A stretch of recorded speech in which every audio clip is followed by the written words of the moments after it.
And then he actually went and priced taking all his fucking kids to Disneyland. And he was like, huh. Huh. How am I gonna how am I gonna tell the kids the dad's full of shit? Cause oh my god, this is ridiculous. And then you go into like the little family chat where everybody's excited talking about Disneyland, and you're like, I can't tell them that I can't tell them the truth. I can't tell them that we're not going to Disneyland. I gotta figure some shit out. And that was my all day yesterday, just trying to figure that shit out. So, I mean, it's America. You just open up a bunch of credit cards. You know, yeah, it's that kind of mentality that's kind of put us where we are. And speaking of someone in the finance industry, shame on you. Even in jest at this point, shame on you. They they were really a jest. Like... The Foundry community basically told me this program isn't for you, bro. Like I was like, damn, that kind of hurts. What? Gatekeeping? That's a bullshit because I wanted to have persistent servers for all 4 games. And they were just like, you know, like nobody likes to be asked questions about things that they can't do. You know what I'm saying? And so basically I would like all the shit that I had, there was no answer for. But eventually this one guy who does a lot of mods and programming for Foundry, he got a hold of me and we were talking it out, and the solution he came up with is actually affordable. It's still more money than just using Roll20, which is kind of crazy, considering Foundry has a one-time $50 fee. Wink. It's much more expensive than Roll20, and less convenient in almost every way. So yeah, but functionality wise it's better, so I don't know if convenience is worth losing for functionality, but I'm gonna give it a shot. So, but I'm looking at probably like 200 hours of work to migrate. Oh dear God. Yeah, to migrate everything over. So that's why I wanted to be really sure before I did it. Like, people were asking me, like, well, why you wasted your whole Saturday looking into this stuff? Just do it. And it's like, okay. Like, I don't know. Sorry to go on a rant here. You devoted 5 hours a day to that. That's going to take you over a month if it's going to be 200 hours. That's why I took all of September off for my Monday and Thursday games. Is when I would be running those games, I'm going to be working on that. And then in the evenings when I would be living a normal life, I'm going to be working on that. It's like, yeah. So... Anyways, let's focus on this game. Has everybody been able to log into Roll20 at least? Ish? Yep. Okay. After and I are good. Yeah. Apparently, like, a major internet provider had a heart attack this morning, so that's a thing. Let's see, which company was it? It was Cloudflare. Yeah, so that's kind of crazy. So Reddit, a bunch of other places were all just shut down. Google Drive, a lot of weird shit. So I think they finally fixed it just in time for our game. So that's good. All right, so here we are in the ruins beneath the city of Saltmarsh. You guys have confronted 2 Eldritch horrors, and now, your tiny impish scout has located some hobgoblins. The hobgoblins seem scared and bored in equal measure. I think we left off with you guys preparing to go and meet with them. So we'll just pick up right where we left off. Second, I thought I was the tiny impish scout, and I said, no, I did not. I did not do that. You're not the only small one here, dear. No, I trust a devil more than I trust Afra, so yeah. They have to abide by contracts. Yeah, I have trust issues from that mermaid betrayal that I think I'll carry to my grave. So, are you happy? You scarred it for life. Yeah, I'm happy actually. Like, that was my goal. Like if I get Ugh. dementia and end up in an old folks home and the nurse has Afra on her name tag, I'll probably flip out and they won't know why, and I won't know why, but it'll be there. It'll be a deep seated memory that'll never go away. Anyways, what's the move? I think the plan was to ambush them, um, disarm them, and interrogate them. Okay. Or we could just eat them. I like that plan. But that's I mean, not the plan. I could also like just talk to them, or Yeah, do you wanna go talk to him and kind of we'll be there if you need us. yeah. Pietro, why don't you come stand right behind me?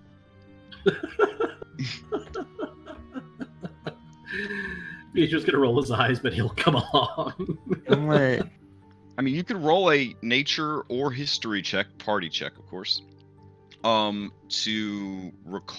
put your coconuts together and recall everything you know about hobgoblins, if that would help. I mean, I think we kind of remember Okay. very lawful evil and so on. Okay, fair enough. militaristic. Yeah. Mm-hmm. Now, is there a treacherous walkway here, or are we imagining things? No, this is a little gap, but for you, it's not treacherous. You can just jump Okay. across, no problem. All right. I mean, I guess it's still treacherous. The artwork. But... The artwork has like a column has fallen over. Oh yeah. I mean, if you want to put that beefy boy on that column and put all your weight on it, I'm down. So Nope. I'd probably recommend jumping across though. So yeah, Pietro's Yeah. just gonna jump across. Don't let any of them escape and know that we're here. We're probably gonna kill them after you're done finding out what they're here for. I mean, they might help us. Okay, I can see one now. I'm gonna stop where I am. Okay. I'm gonna yell out, "Hey, Okay. hey!" Yeah. Hey. They say in the common tongue of the Sword Coast. Who goes there? Be friend or foe? Well, I would like to be friend. We are coming to claim this here, temple well thing. And we were just wondering what you guys were doing, what your job was, and if we could perhaps, I don't know, co-opt you, perhaps offer you a better deal. You don't seem terribly happy up there. You hear the clank of armor, and this guy steps forward and is like, "We are in the employ of Keldek, Oh, Keldek is the super great dead, y'all. wizard." Eh? Oh. Yeah, Keldek is super dead. They kind of like look to each other, and they form a hobgoblin huddle. We killed them, if that helps. Okay, he looks back and he says, "Please, we need hobgoblin huddle. Give us a moment." Okay. All right. Cool. So they're You realize they could just. I can be hear the fucking furious Russians. sound of their keyboards as they scheme in a private chat that they don't think the DM knows about. They're scheming.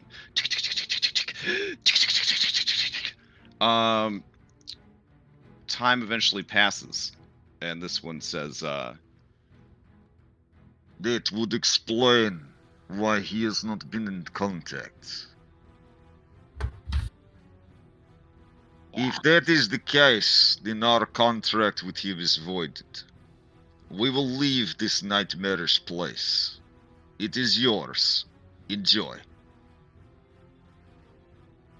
For me, I'm gonna look back at everybody else. I mean, what were they doing? Like, ask them what they were doing. Oh. Like, What were was you guys doing? Were you just like on guard duty, or what are you up to? We were sent here to secure this facility and maintain control of it until such a time as Keladek needed it. Oh. It has not been an easy task. Yeah, we met two of those things earlier. Yeah, they Yeah. will be back. Yeah, we thought so. Tell him There to. is a great door deeper in.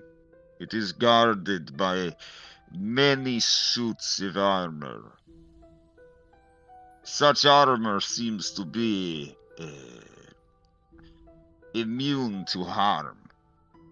You must know the right way to get past the armor. This information we do not have yet. But we believe what Kilodek sought is beyond this door.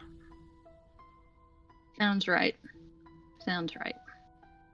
When he says these suits of armor, ask him if they were attacked or just they couldn't get past the door. Did the armor attack you, or just like stand there? The armor animates and attacks any who tries to open the door. Gotcha. It's good to know. Our devastators have tried many magic spells, but nothing could stop them for long. I'm gonna look back. Anything else? Ask him if they want a job. I mean, do you guys want to work for us now? You could do the same thing. We'd probably pay you better. They form another huddle.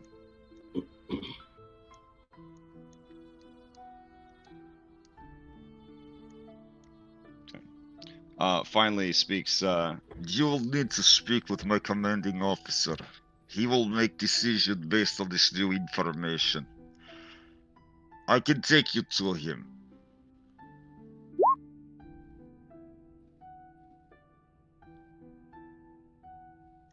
Yeah, let's go talk to him. Okay. So, if that is the case, they will lead you to this door. They produce a key very similar to the one that Afra is carrying, and open said door. Inside, you see a renovated and well-maintained supply area.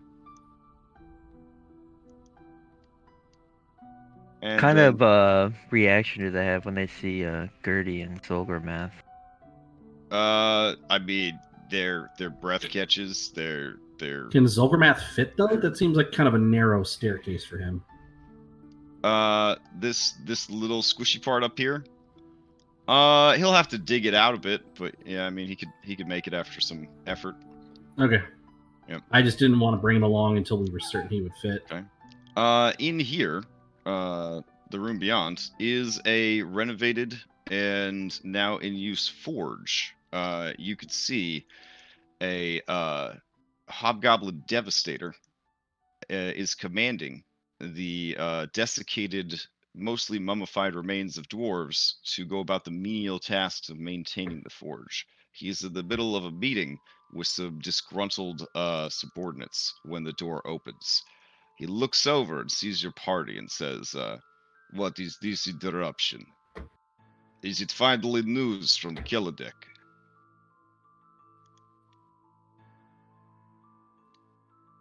And Kelodek is dead. Yeah, the armored guy who's getting ready to talk, he kind of motions to you. So, yes. So Kelodek is dead, and you have come down here to stake claim to what was his? Yes, pretty much.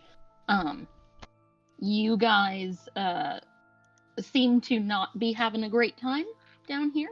And we thought that, maybe we could help you out, maybe pay you a little better, and kind of see what we can accomplish. Okay. He narrows his eyes shrewdly, and he says, "Hold a moment."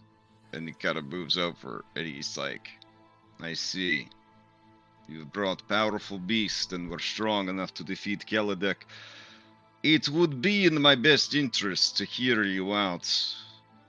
Angering you would be a very swift death, I am thinking." It probably so, yeah. Then please, find a barrel or crate and make yourselves comfortable. We can discuss business.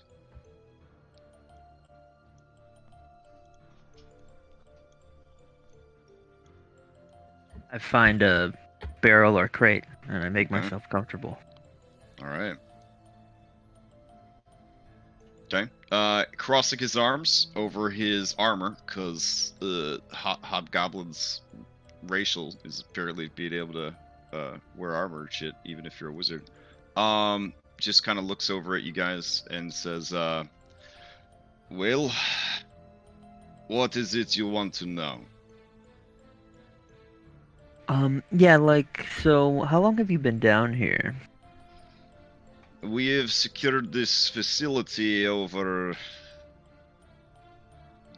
60 days so far? How many encounters have you had with the two down below? They have been defeated 3 times thus far. It takes For now. roughly 24 hours or so for them to reappear. In Okay. this way, they remind me very much of ghosts, of which this place has no shortage. There's no such thing as a ghost. Stop lying.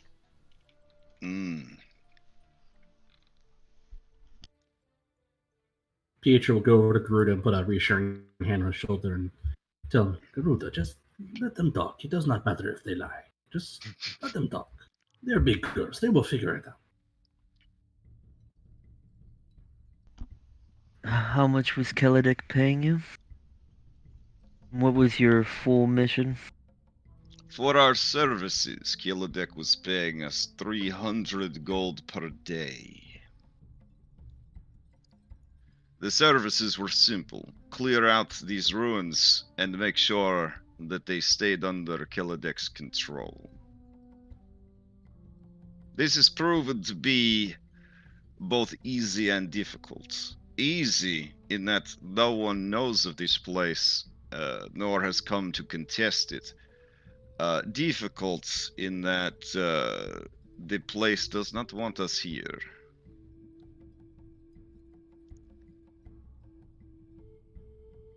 How did you all get in? We use the underground river. Has that been how you've been resupplying as well? Absolutely.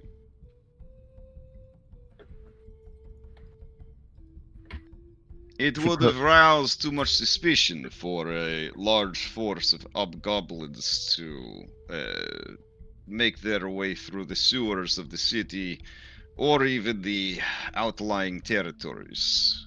We have accessed this place via the Underdark.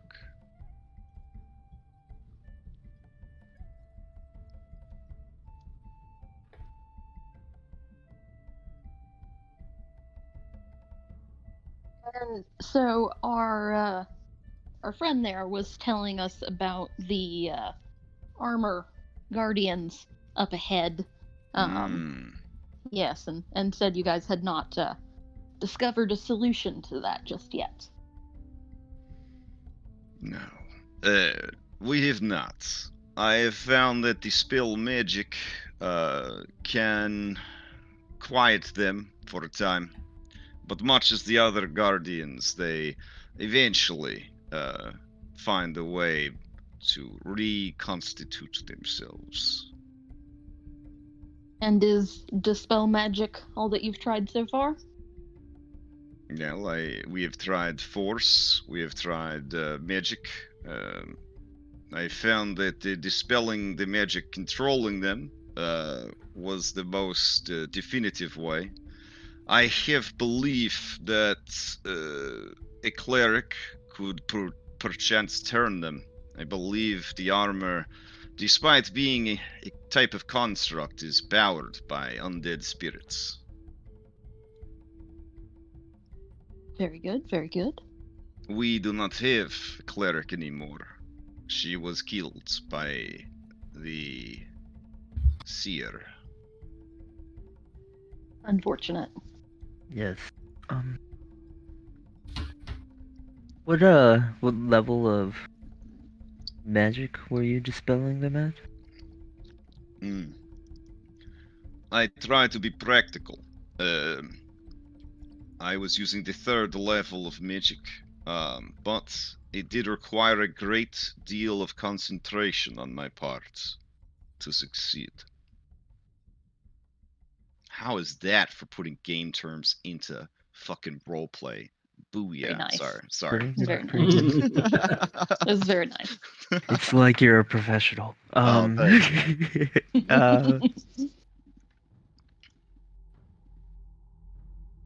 Yeah, just but he kind of eyes you and says, "You are a practitioner of the arts, perchance one of Kelladek's apprentices who saw an opportunity and took it." I'm no apprentice of Kelladek. Just his replacement, in a sense.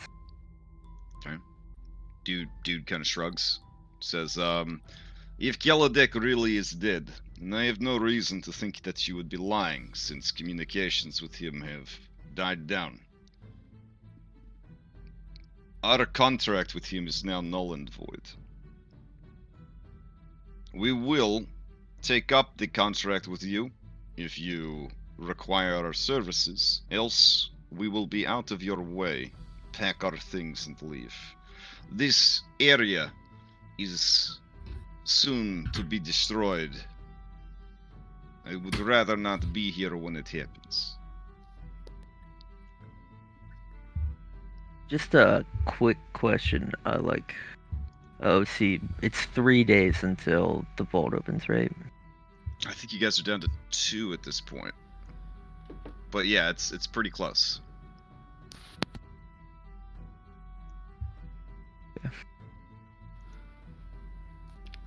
Yes. And when he says the thing about being destroyed, you see a lot of the hobgoblins look real nervous. They look real nervous.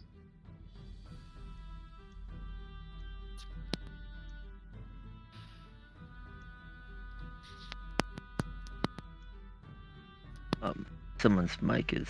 Yeah, someone's mic is popping. Yeah, my mic won't turn off. Oh. I don't know what's going on. Every time it's got a physical button to turn off, and it keeps on.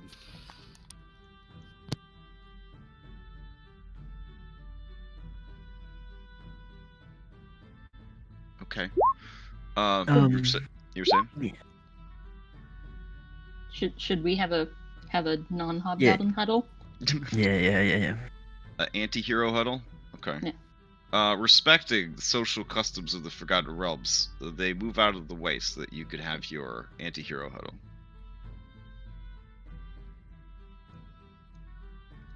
Thinking maybe we up it to 600 and have them clear out the people once they reappear? Yeah, that was my plan. Okay. That and have them dispel the statues to save our magics. Yeah, that's a good idea. Or whatever may come. Mm-hmm. I mean, I was just gonna offer them like 2,000 gold to do that. Yeah, but sure. Sounds good. And also, we could recall here. Yeah. This lady is whispering to the boss. I don't know if anybody wants to make a perception check to see if they could hear what she's saying. But I am inquisitive, so of course I will. okay. Garuda's probably better at it than I am. So. Okay. Just I guess drop a perception check for me. Oh, okay. Okay. As she's going to head towards this door, open the door, and leave.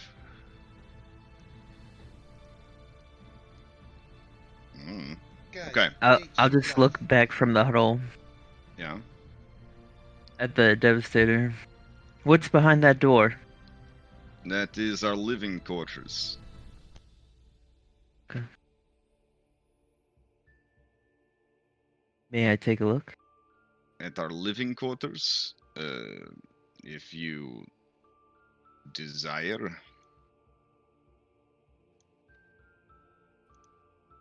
Okay. He opens the door, and you can see this lady is kind of just walking this away.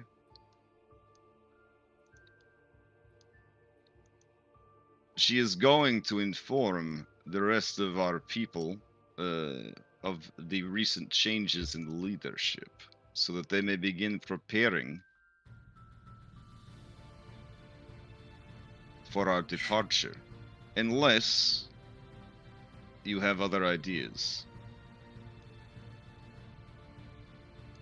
Yes. So, I'll give you 2,000 gold. You stay here for a couple days. Take care of the two down below.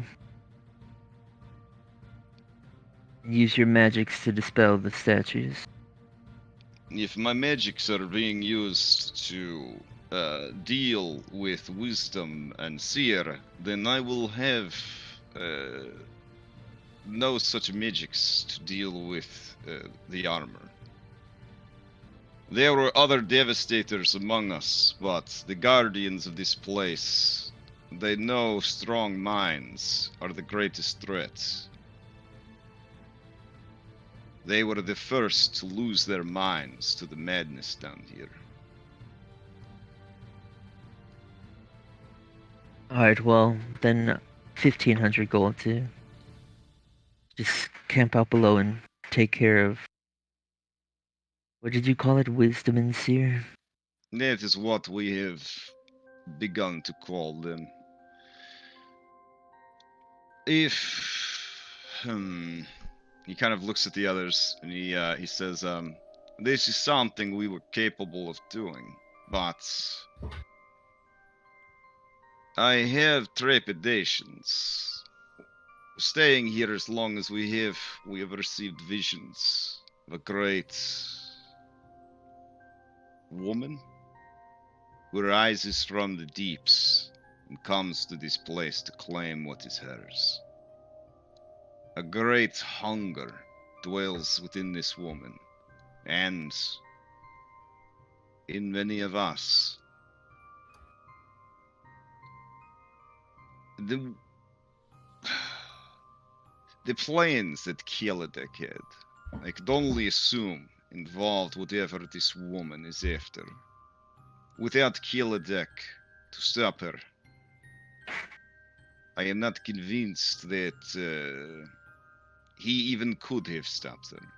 And I suppose simple strategic myth would say if you were able to defeat Kielidek, then surely you could defeat whatever he intended to defeat. That still does not assuage my ever-growing trepidation that when she comes, it will be the end of all who are here. You offer us a great sum, certainly more than we had been contracted for. But I will tell you, if we had known the details of such a contract, I doubt we would have ever taken it. That said, while we have no use for compassion or sympathy, even we would bear a great deal of guilt and shame if we left this place and the people above and surrounding these lands to their fate. Knowing what we know, we are honor bound to help in some manner. So, for your paltry sum, we accept the contract. Very good.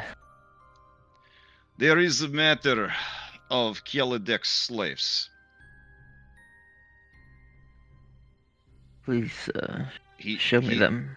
He never came for them, and now that he is dead, his rights to them are forfeit. We are well versed in the usage of slaves. He kind of motions to the undead dwarves, and could find good use for them in the coming days, perhaps as bait for the creatures. But if you would like to see our wares, such as it were, I will show you.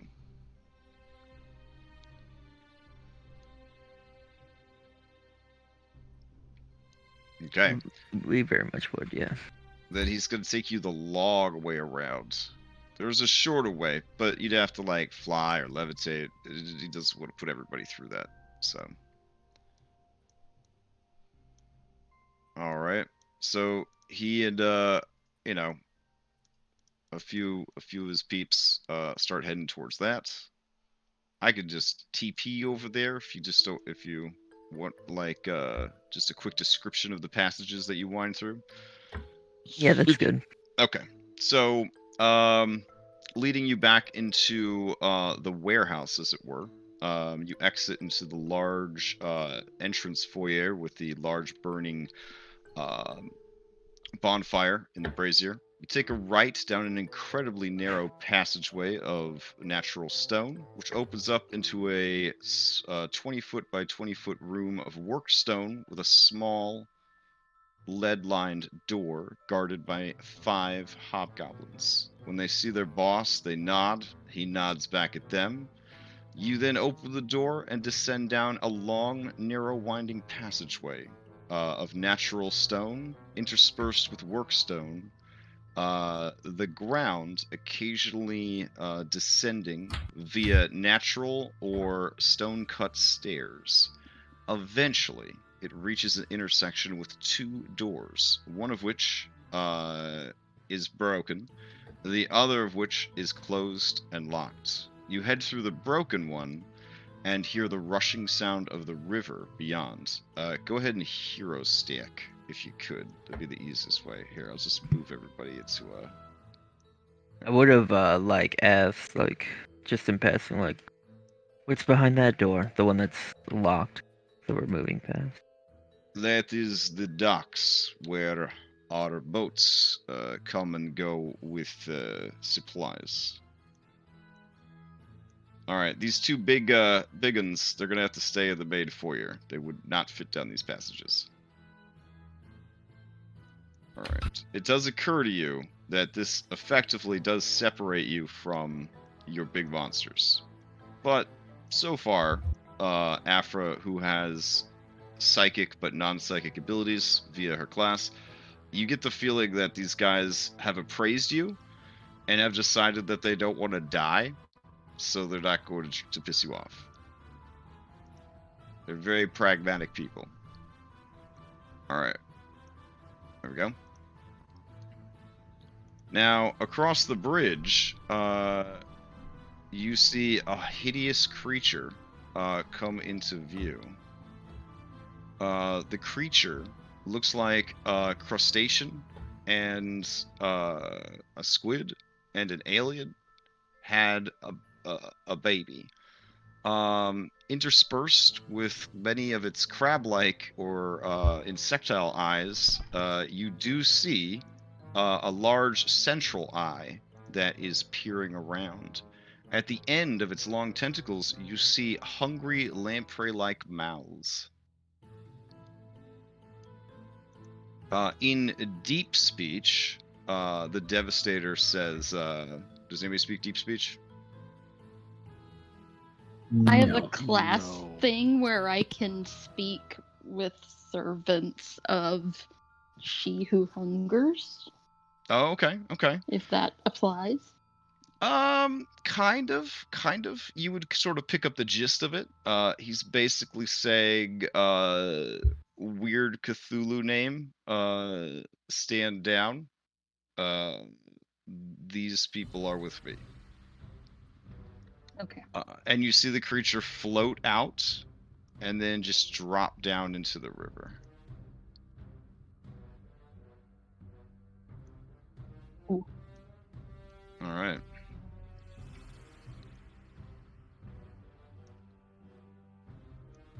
So he leads you across the precarious bridge. Across the way, you could see that there are a great many hobgoblins, and they are watching with great interest as you cross the bridge.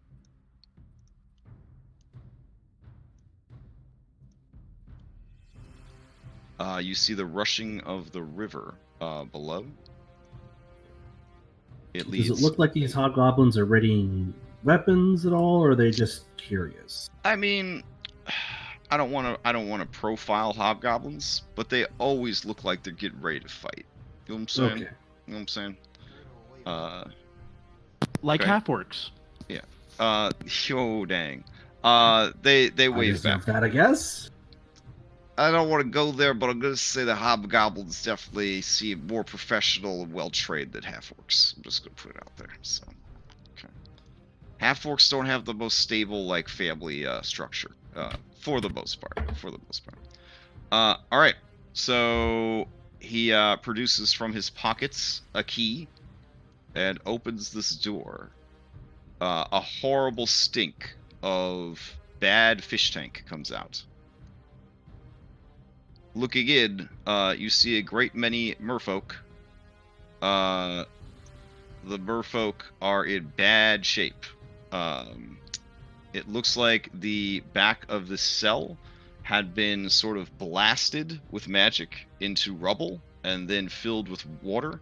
That water has since stagnated terribly. Yeah, the merfolk are basically being stored in their own toilet water. Right away, you could tell that they are probably diseased and rocking tremendous amounts of exhaustion at this juncture. There they are. I was told to keep them here and keep them alive, but he didn't seem very concerned about their overall condition. I personally wanted to take better care of them, but other duties took my attention away from such a task. I am a bit shamefaced that they are in such condition. Such slaves could be quite useful if trained properly. My overall understanding, however, is that Kelladek did not have much use for them other than their existence, which leads me to think they are likely ritual sacrifices for some sort of spell. And you see him run a very weapon familiar hand, rough and calloused over his bald head, as if reassuring himself, yeah, you got that big brain, you a wizrobe. But he does actually seem a bit embarrassed at the condition that the slaves are in. Yeah, this is gross. Yeah, I mean, just leave them here, in case we need them. I have my own, You see through croaking gills, merfolk who look hauntingly similar to the ones you betrayed, look over at you and say, please, help us.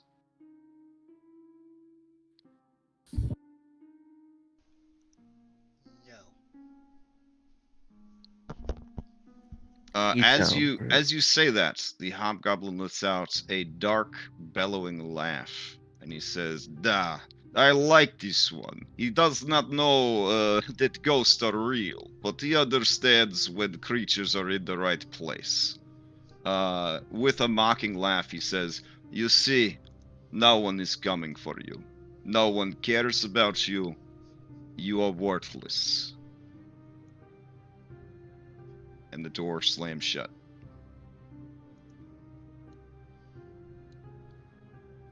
Well, I was worried that perhaps this was some sort of long con. Sometimes adventurers think they could get under our skin by acting tough, but I know now that you are, who you say, powerful people capable of killing Kelladek. I gladly accept your contract, and if everything works out, perhaps we could work together in the future.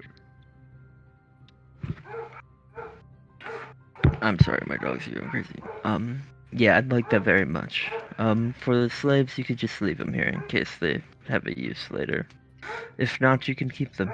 Would it be alright then to use 1 or 2 as bait for the creatures? While they are wasting their strongest attacks breaking the minds of these unfortunates, we will be able to attack from ambush. Yeah, use 2. Just save 3 in there. The green-haired one, she cries a lot, so that will be a good bait. Wisdom and Seer, they love people who are full of anguish and despair.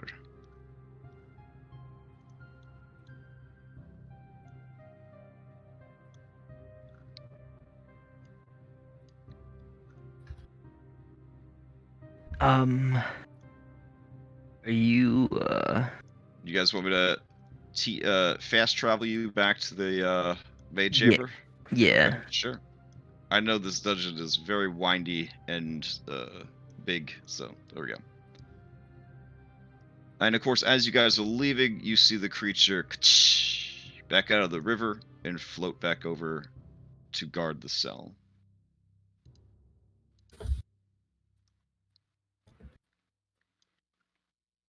Yeah, and then, yeah, I'll, give him half of, the contract now, and I tell him I'll pay him the rest, Well, I mean, he seems like a very honorable man, and Mhm. hobgoblins, from what I know of them, they're pretty honorable, so I'll just pay him.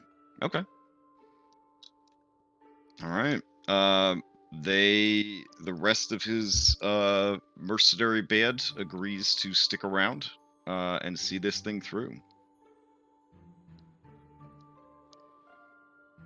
And he says, here, take this. If you encounter more of my people, show them it.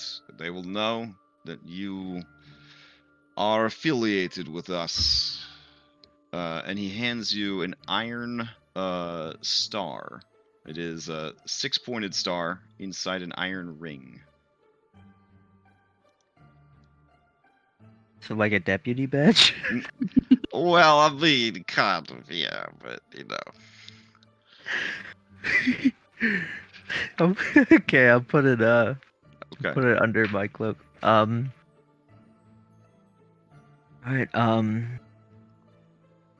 Ah, guess yes, one last thing. There are 2 ways to access the room that contains the door. One is a broken staircase, but to get there you will be going through the layer of Wisdom and Seeker. Alternatively, there are some caverns, but you must be careful. They are choked with yellow musk fungi. But I do have a contingent there that is guarding and, well, probably just collecting paycheck. The entrance to the room proper. Yes, depending on if Tear and Wisdom have reawoken, we'll go by there, but we're gonna get with ours and discuss our plans for the next coming days. Mm. And I'll ask him, what did you say, your name was? Oh. He kind of blinks, and he says, my name is Fernaz.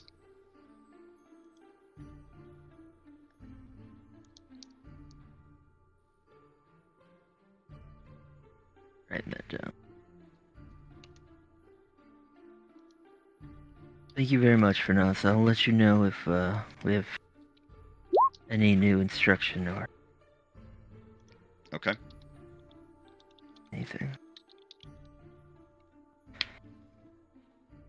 And then, I'd kind of gather everyone. I'd gather the Jenner's crew up and be like, alright. Well, so if it's been... So we came in here with 3 days left. So have we long rested if there's only 2 days left? I didn't think we long rested. That's We why I'm a didn't little long rest. We did confused. 2 short rests. Yeah, no. I mean, Wow. you're still pretty good for time. You're still pretty good for time. It's just time is passing as you explore and travel, and you know the hours of But more walking like through we the have- tunnels. We're on like the end of the third Yeah. day, so we have 2 Right. whole days left. 2 days of change. 2 days of change. Yep. You're experiencing day 3 right now. I guess I wasn't understanding the question, but yeah, you're heading towards the end of your day 3. Okay. All right, good. That means we might be able to hear his face by the last day. Gravik, can you set up your shrine here? I will move over to this corner here. I'm gonna ask Garuda to move.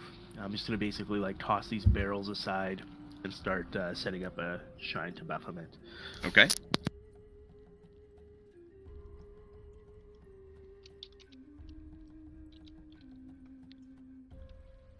All right. These hobgoblins are stalwart worshippers of Bane, but you know Baphomet's cool too.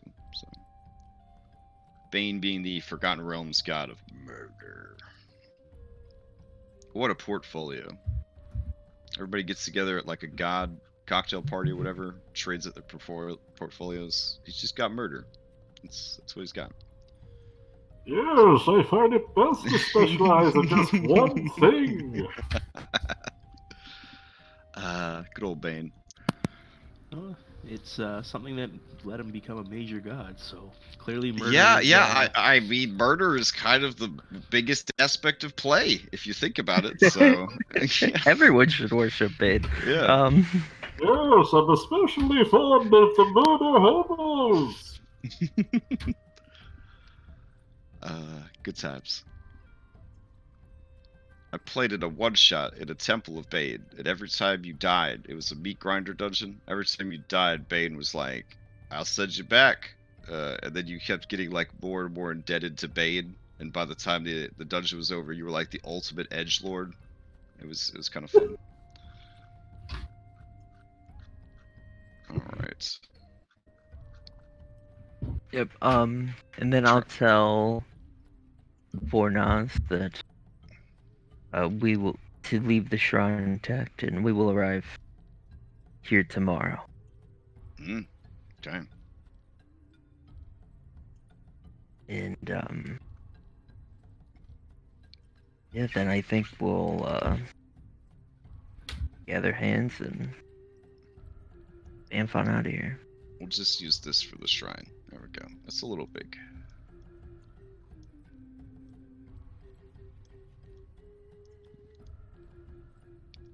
All right.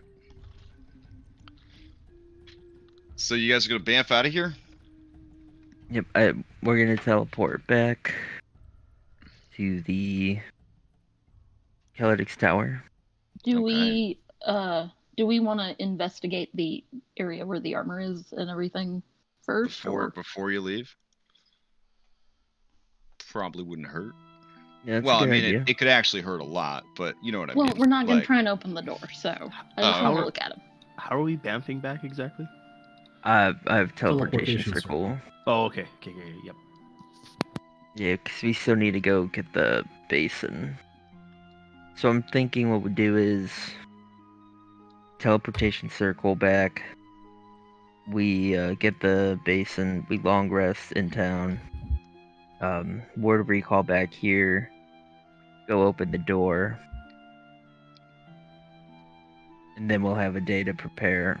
Hopefully get a hero's feast, but I mean, I think we should open the door before the final day, you know? Oh, in case there's some mid-boss on the other side of it or something? Yeah. Psh, you know me so well. Alright. If that's the case, if you want, you may continue to explore to at least locate the door that you need to pass through. I can expedite said gameplay if you would like, since you are kind of at a level where it's not that big a deal. In that case, we could just travel via this all-seeing eyeball. Can everybody see this all-seeing eyeball? Yep. Okay. Yep. Right away, you realize that there are going to be some problems. These passages are very narrow. Also, in addition to being narrow, the walls are lined with a yellow lichen. this lichen is yellow musk, and it is very poisonous, but also has the side effects of dealing some necrotic damage, and if it kills you, it can animate your corpse in the service of the lichen colony. Now, normally, if you leave it alone, it'll be fine. Though you could probably burn it away. The hobgoblins have informed you that they have burned it away, and it does seem to just sort of make a stunning resurgence. It seems that even if the smallest spore is left, it does reform. But considering you only have a few days to go, it shouldn't be enough time for the colony to reestablish itself. So a few well-placed fireballs would likely do the trick if you wanted to clear it out. That being said, though, the passages are very narrow. Zalgramath would more than likely not fit unless you did some excavation work to dig out the tunnels further. Now, he could try to go through the broken staircase situation instead and meet you guys on the other side, essentially. If Gravik, sucks in his tummy, does he become a medium again? Well, that's called squeezing. That's called squeezing. But if you want to become a medium again permanently, the evil genie that granted you the wish of being large has already left, gone back to hell. So. Oh no, I have no intention of. Okay. All right. I have a potion of growth for the last battle, so that I'm actually even larger. Hype. Once Rune Knight's official, I think I'm gonna play a Rune Knight, a Turtle Rune Knight, so that I can turn into Giga Bowser. So. Awesome. Gonna embiggen myself as a Rune Knight, and then drink a growth potion, and then be a fucking gargantuan. Or huge? I can't remember which. I think it would just be huge. So I have to figure out how to get that third growth without the terms overlapping.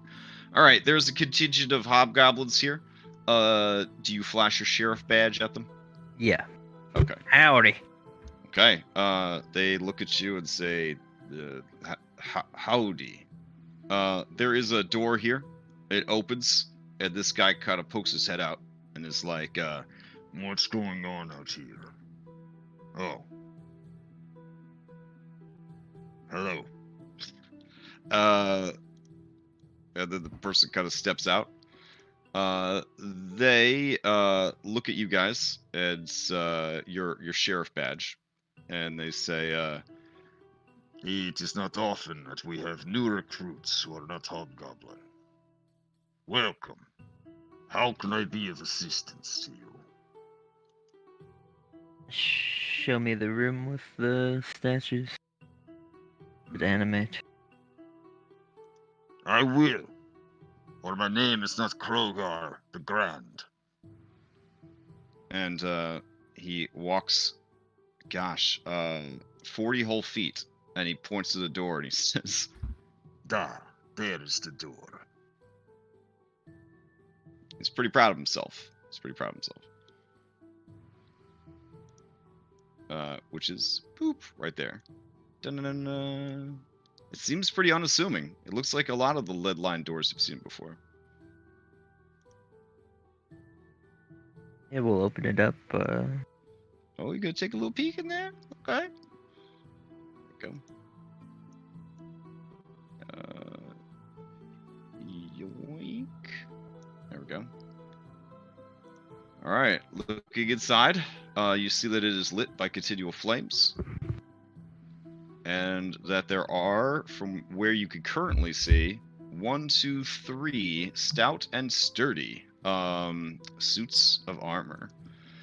If you had to guess, you would say it is the outlawed material that your Dungeon Master never ever puts in any of his campaigns. Adamantine.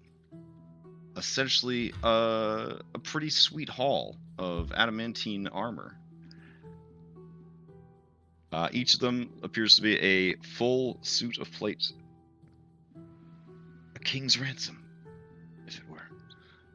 And this guy's like, there are 5 in total. Tough bastards too. Do they activate upon walking in or upon interacting with the door? They do not attack unless you interact with their door, or with them. Else they just watch you. Gravik's going to wonder aloud if they would reanimate after they've been worn.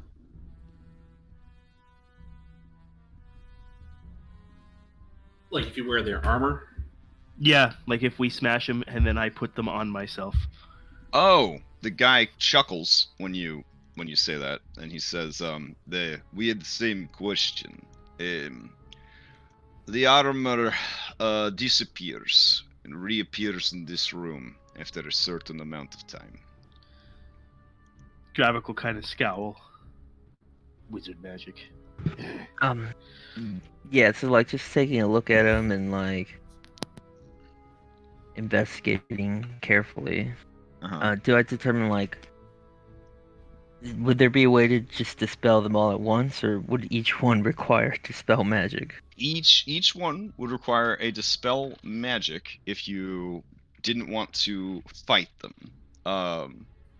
But apparently they can be dispelled, and that will essentially shut them down for about a minute or so before they are reanimated. They theorize that whatever spirits animate the armor could be affected by turn undead, but they did not get a chance to try that out, as their clerics seem to have been targeted first by the denizens of this place. Yeah, I'm not sure. Normally, Gravik would make some grandiose claim and bluster about how other clerics are weak, because he's a war cleric, but he recognizes that hobgoblin clerics are probably also war clerics. And the fact that they've been worn down and defeated is going to cause him to sort of like respect the threats that abound in this place. Yeah. The armor does look pretty dope. I'll post a picture up real quick.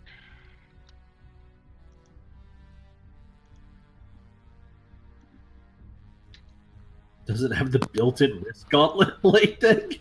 It most certainly does. Oh, that's cool. We totally need to figure out a way to let me wear that.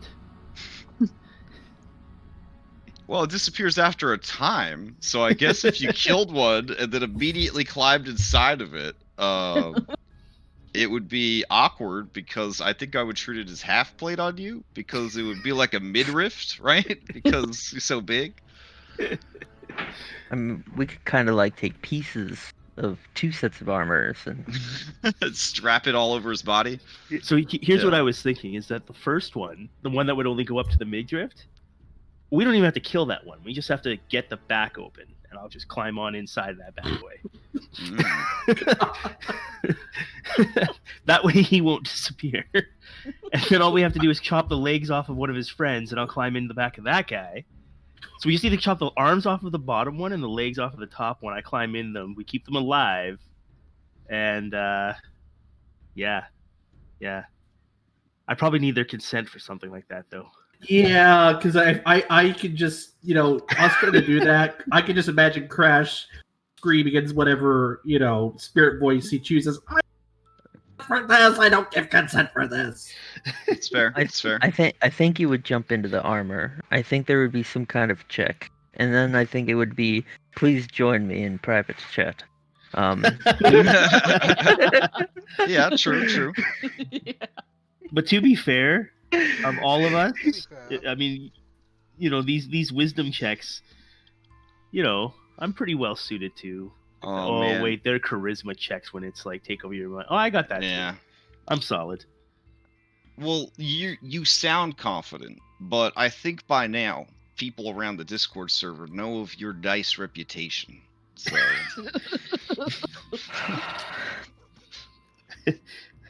Yeah. Roll20 needs me. Maybe life will be better on Foundry. Played an entire Storm King's Thunder with Elven accuracy. Never You'll be once wearing crit. you'll be wearing your Mickey Mouse hat with Larionis embroidered on the back of it. You know, the whole deal. It's gonna be nice. So Are you serious? You played an entire campaign with Elven accuracy and every crit? Yep. I did like oh, a it, one. it was crazy. His I had, rolls like- that character was terrible at rolls. It was a cool character, but the rolls were just. I've never wanted to cry more. I like, played a playing one DD. shot one time with Elven accuracy. I crit on my very first triple roll, and then I crit like 3 more times. I'm like, this is so busted. Yeah, This is why I have a reputation. The Elven Ranger in the Moon group crits probably every other attack. That's how lucky she is with her dice rolls. Yeah, people who are like, Elven accuracy is so broken. I'm sitting here like, no, it's not.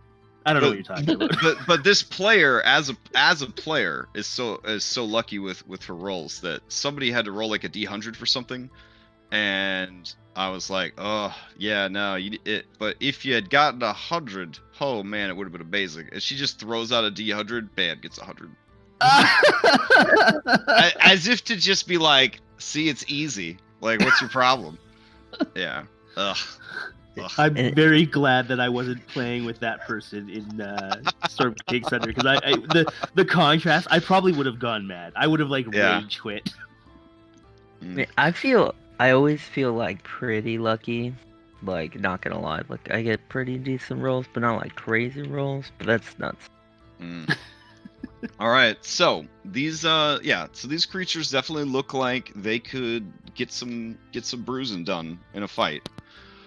Being constructs, of course, they're going to have a great deal of immunities and condition immunities too, which could make for difficult crowd control. So, are there the hobgoblin had said there was some kind of like words or like password that we could use to get past them and open the door? Right. Is there any kind of indication as to what that might be? Like you cryptic could certainly, writings on the wall. give me an investigation of the room. Do we do group investigation? Yes, Party check? Party checks. Until Go you're playing in a ahead. group of 4 or less players with me, it's party checks. 5 or more players, I'm just doing party checks. I love party check. Party checks are excellent. Go ahead, Jenna. Advantage. 29. There you go. You do in fact find some writing. The writing is cleverly carved into the door itself. The reason it was not identifiable as writing is because it is in ancient deep speech. So it basically just looks like a bunch of worms humping each other. Fortunately, somebody has the ability to read that stuff. Yeah. Yeah, I do. That's awesome. I thought that was like a super crap like Eldritch invocation. I'm like, Yo, whatever. B2, but nothing it's else great. on it, but It's great. It's my favorite one. It's becoming one of my new favorites. Watching Effort use it.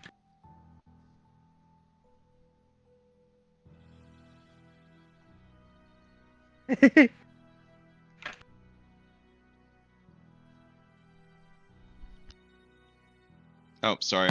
I'm in Google Docs looking for. All right, here we go. If you serve she who hungers, feed her well, and the first door will open.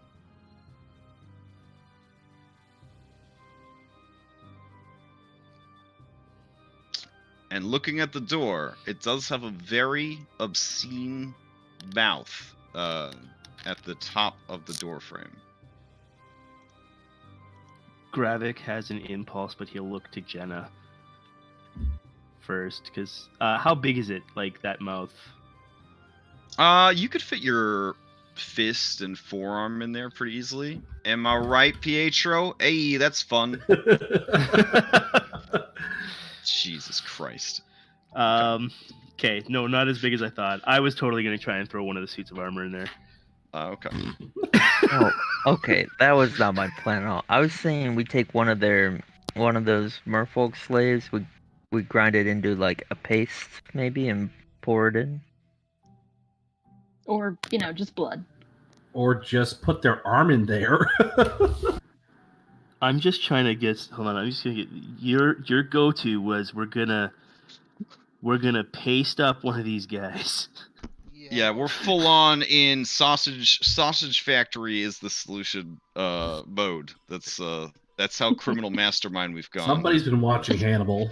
Yeah. No, I haven't. I'm just saying, like, it seems like I'm not putting my arm in there. They had a pretty gross sausage grinder scene in Sabrina. Okay, that was pretty gross too. I just mean that instead of the go-to being like, oh, let's grab a mermaid and shove their arm in there, he went right to, like, turn them into a paste and pour them in.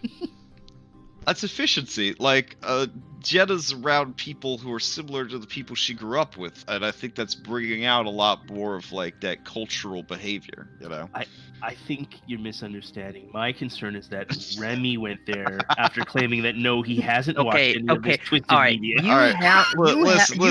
You weren't there for mermaid betrayal, all right? I'm off the rocker. Listen. I've run so many games for so many people in 27 years that I have seen the dark shadows of the human soul in ways that I don't ever want to see or acknowledge that I've seen. So when somebody's like, "We're gonna grind them up into the cottage cheese and just feed the door," and that's so tame on the level of stuff I've had to hear and deal with. So I was like, "Oh, okay, well, sausage grind up a mermaid. Yeah, that's fine." Yeah.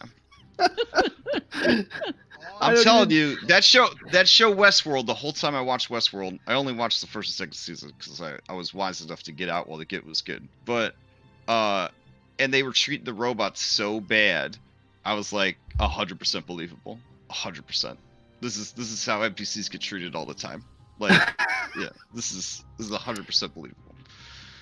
So, but yeah, like whatever you guys want to do, the door is there, and you have discovered this bypass code, as it were. On the topic of being evil, the Gerudo will argue that we free the undead dwarfs because I was down like slaves. Wait, you want to free what? Elvis is dead. That's fine. He's a slave. I love They're it. slaves. Gerudo will argue, no, it's not right. I was down like slaves, and we should not keep slaves. We aren't keeping them. Yeah, so hearing him say that, Jenna and Gravik, I don't even know what you guys would be thinking at that point, because literally, like, the entire nation of Thay is powered by undead slaves. I mean, Gravik still, even though he escaped from Jenna's father to go warn Jenna, I'm still, as far as he's concerned, he is Jenna's slave because that's just the right way of the world. Right, yeah. But player Gravik / Elvis, it loves Gerudo right now. Jenna is very much neutral evil. She doesn't like grinding people into, like, I mean, it's not like she hates grinding people into paste or slavery, but if it satisfies her, like, goals, she'll do whatever it takes. No, not the mermaids. Not the mermaids. They're not slaves. They're sacrifices. There's a difference. It's the undead dwarves that he's like, yeah, no, that's not fair. Do you want me to expedite, go and extract a prisoner for you? Yeah, okay. that'd be good. Okay. Keeping in mind that, all these fast travels do take up time on your timetable.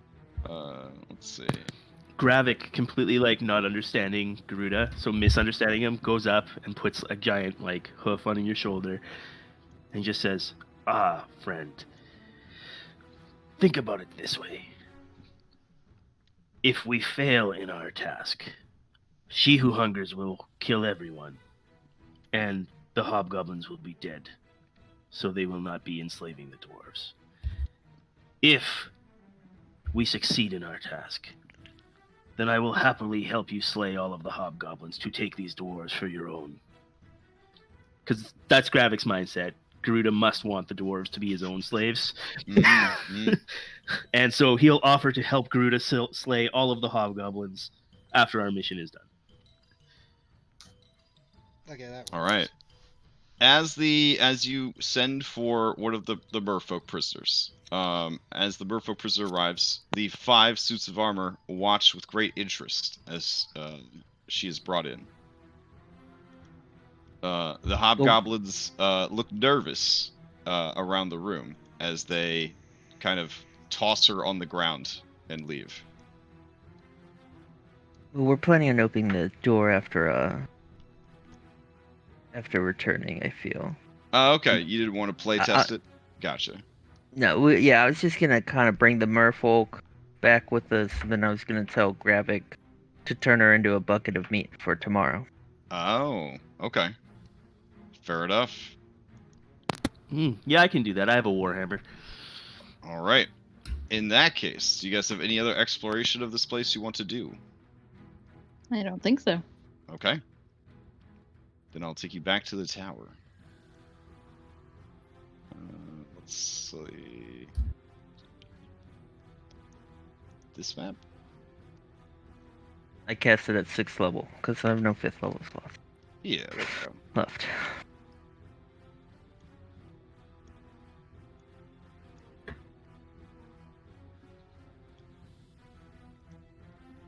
Okay.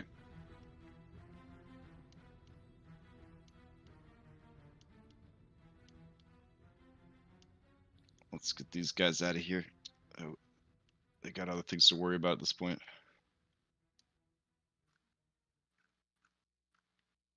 All right. Cool. So, back in your tower. What do you do now? Think, what time of day is it? Gosh, at this point, I believe you guys hit up the mines early-ish, if I'm remembering correctly. Yep. Like early for us. Yeah. But then there was, a lot of exploration. There was the fighting. There was the Pietro getting kidnapped. You had to save him. And then there was all that other stuff. And then there was digging out tunnels for big boys and blowing stuff up with dynamite and exploring underground tunnels. Blah blah blah. I would say that you guys arrive back at the tower after nightfall. So we'll put it at like 9 p.m. When we tell the story of this exploration, though, we say that Pietro scouted the lair of the spiders for us. Totally wasn't. Oh yeah. Yeah. You write the story for sure. Wait, we're telling the story? I'm not trying to tell the story. This is a secret. This is between us. We laugh. 40 years in the future, when we're getting drinks and reconnecting, we'll laugh about the time Pietro scouted the spider den. I mean, that's if we're all still alive. Yeah, so I guess if it's after nightfall, I think we just call it a night. Catch a long rest, and then in the morning go and recover the basin, and then recall back to the mines. Okay. I mean, and also we'll stock back up on Gatorade. Yeah, I was gonna say, we definitely need more. Drink. I mean, we got a lot still. We got a lot of Gatorade, but we could use some more Gatorade. So we'll go to All right. The shops have not refreshed. You and your cousins are moving very slowly at this point because there's a lot happening all at once. So there hasn't been really any time to advance the timeline too much in either game. Okay, then we will. Does she only have the BBHs, or are there better ones? If she had better ones, they would be listed as actual stock items. All right. So let me open up our real quick.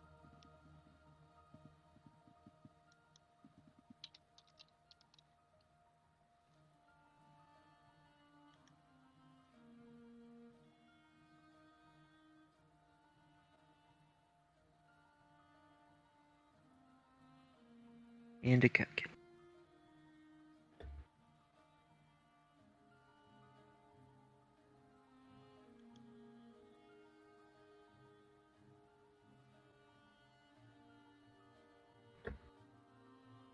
We'll buy 40 BBHs. Okay. And let's just make it a cool 50.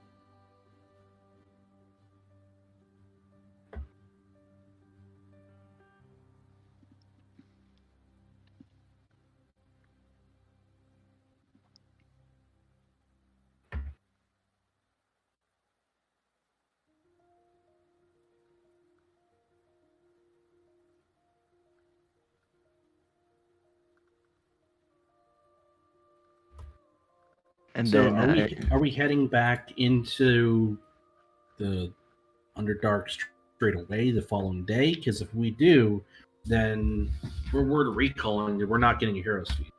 yeah, okay, so here's my game plan, right? So we got 2 days. Well, after we log rest, it'll be the second to last day, right? Yes. Mhm. Yes. My plan is that we infiltrate the door, go inside, find the vault, secure the vault for ourselves, and prepare for the ritual. Like, set up the basin, and all that. And then, probably fight some kind of boss, probably. And we would do that not under the effects of the Hero's Feast. And then long rest again down there, like with Assuming the it's hobgoblins. safe. Like with the 'Cause, I mean- hobgoblins. Well, yeah, the hobgoblins will make it safe. They have living quarters down there. Yeah. And then go in the final day and prepare complete the ritual. And for that day, we'll be under the effects of a Hero's Feast. So we will have 1 day non-Heroes Feasted. Which will be the day we go and secure the vault.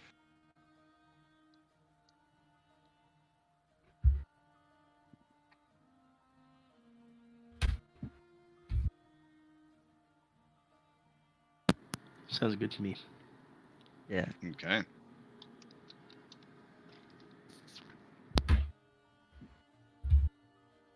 I guess when you're ready to head back in, let me know.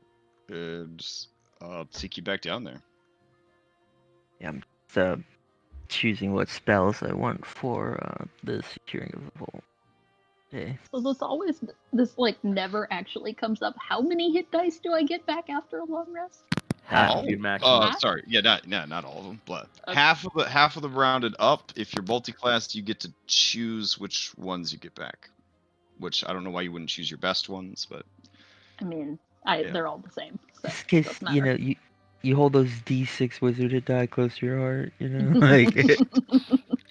No, you know what? If we were dealing with actual physical dice, I would avoid D12s at all costs. I have the worst luck with D12s. I would take a D8 or a D10 any day. D12s are too swingy. We were talking about that last night, the stream. That like fighting orcs at level 1 is horrifying because the Oh, you're gonna die. Yeah, orc gets a crit on you with a great axe, and you level 1, and that's it. That's the end of that character. I mean, Or not, or they roll or they roll 2 ones, and then you laugh. But yeah, the funny part is an orc hits you with a great axe. It can also mean the end of you. yeah. I mean, you could even see it with Phil. Like, Phil attacks with a D12, and, like, sometimes he does 7 damage in a hit. Sometimes he does, like, 20. It's crazy. Yeah, that's why I don't rock any weapons that range. require D12. I'll take 2d6s over D12 any day. In a lot of my games, we switch D12s out for D6s, or we used to. But The thing about being a barbarian is you want a D12 though, because you only get to when you get savage critical, you only get to roll 1 additional damage dice. So if you are rolling 2d6s, you had like 1d6 on, but if you're rolling d12s, you had a d12 on, which is just better. Yeah, but I've never gone straight barbarian before. And same thing with orc too, right? You get an extra damage die if you're a half orc. So Yep. you'd want a big ass die. So yeah. Yeah, unless anyone has anything else they want to do or prepare or suggest. I think so. Then Okay, they drop off your basin, right? The basin's done. Yeah, that was it's gonna be done. It's gonna be done tomorrow, right? Like with 2 days left, the basin will be done. Yeah. Yeah. I wasn't sure of the timing on that. Oh yeah. No, it'll be like. We ran into some problems, so yeah, we need another 24 hours. First thing in the morning, delivery team is out front looking for the doorbell on this impenetrable fortress. And your bathtub is ready. It looks more turtle shell than this, but I made one in Photoshop, but I did make a version that wasn't just full of blood. So, the not ghosts because they don't exist, but the apparition of Albus will go visit the Lady Prime Rotter. Oh, in her iron coffin. Yeah. He'll, okay.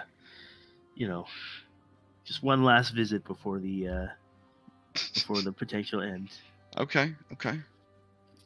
I mean, it's a weird way to cuck somebody. But all right. That's not how their relationship was. Oh, okay. You guys you just hang out and swap stories about being crazy. I got you. So that's what the kids are calling it these days. They're swapping stories. Wink. Yeah, swapping stories. Yeah. I'm also gonna try and find like a metal box with like like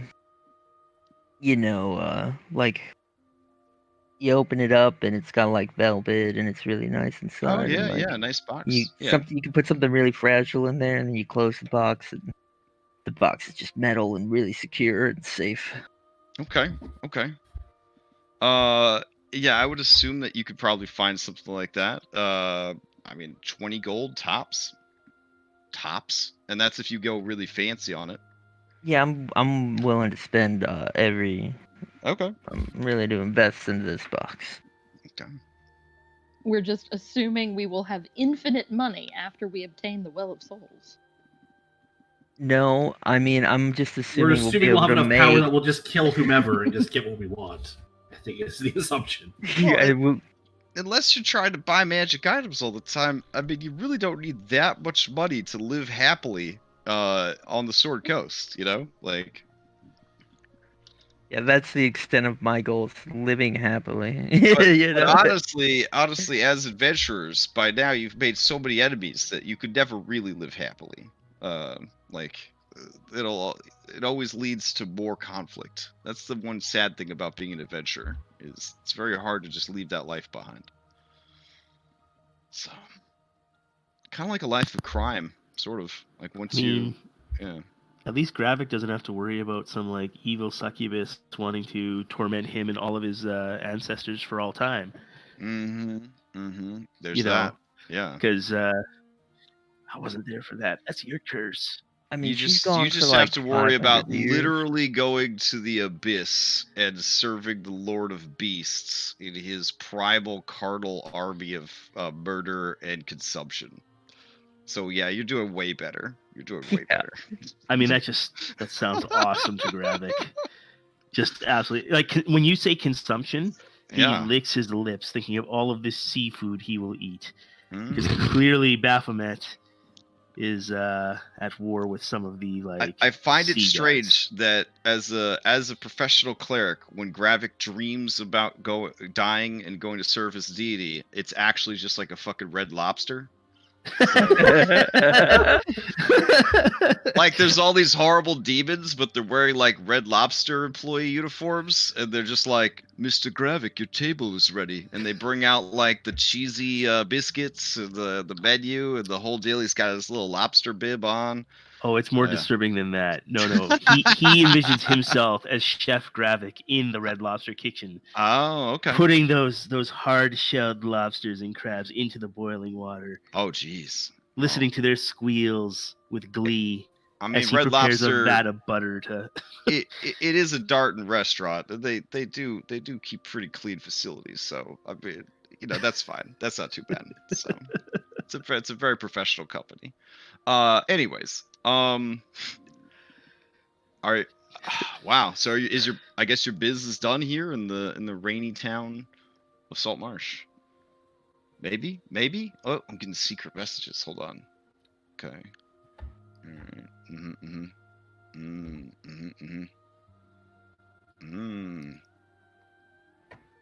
Oh. Okay. Noted. All right. I feel like I should go tweak Eleander's nose just for old time's sake, but I can't think of a good way to do it. Just ask him if he wants to continue to be employed when you own the city of Saltmarsh. Oh, jeez, man. I don't think the answer to that would be yes. Like, or ask him for recommendations on his replacement. Also a good one. Oh God. Also a good one. You're very good at this. Man, I don't want to work at a company with you and make you upset. Oh my God. I totally want to make a tiefling College of Eloquence bard and just be this all the time. Wow. Yeah, that's rough. It's okay. In this scenario, I will play a cleric that will just even them out. I'm gonna get nuts. A cleric of PMA? Like you just go around like you can do it, buddy. All right. Oh man. All right. Let's see. He'll be an older dwarf. He's gonna be missing an eye. He's just calm, collected fellow. So, Gotcha. Derek, Dwarven Carrick. Oh man. Carrick was not calm and collected. Carrick was constantly fucking babysitting your asses. But he was old. He was the oldest being in existence. He was, but he did so much better than Mr. Half Elf, Smiley Boy in the ladies department. So that's my vengeance on that. It's a lot of daddy issues in Fantasyland. A lot of orphans. It's a lot of orphans. They see a man that old, something triggers inside of them. So, in their hearts. Okay. It sounds like business is done. I'm gonna move you guys back to your back. We're gonna go to the ocean before we recall back. Oh. Okay. And I'm gonna fill up the tub with fresh water from the ocean. Okay. And then I'm going to place it inside. Salt water from the ocean, because there is no fresh water in the ocean. I meant fresh salt water. Okay. Yeah, I could. Fresh salt water. Got it. Okay. Yeah, and then I'm just gonna store it in my room with my mirror and my prisoners, my dungeon of stuff. Dungeon. Fair enough. And then we could recall back. This is nice. That is a nice touch. All right. Remy, are you distributing health potions, or are you holding on to all of them? No, if anyone wants to dig in, or take their share, or feel free to take as many of the 50 as you want. Just let me know how many you take. Well, as there are 5 of us, I guess Pietro will just take 10 for starters. Just strap them on, like. Hey, I've got 2 potion bondoliers that I've purchased. What so. Can I? I'm gonna make use of them. Could I pour 10 into a wine cask, like a small wine cask, and I'll just put that on my back? Are you trying to make a camel pack? Or a minotaur pack in this case? Unsurprisingly, there are some really cool homebrew rules for flasks, essentially, that have an undisclosed amount of potion in them, and you can keep drinking from them until your luck runs out, essentially, to kind of represent that you don't take measured swigs from said flask. Um, but we're not using those rules. But it would be kind of hype to try them out. Do you wanna play test a flask of basic bitch healing? I As your barrel? yeah, we'll call it the Okay. cask of basic bitch healing. There you go. Okay. I just literally figured that Gravik being Gravik, he would like consolidate them all into one giant thing that he would pull from as he needs it. Derek, I have an extra Also- bandolier. I mean, you do not have to go to these lengths. Yeah, he's gonna wear his cask. Okay. All right, cask of healing. All right. What are you initially filling it with? 10 potions? Yeah, 10 potions of basic bitch healing. Okay. Does anybody else want my spare potion bandolier?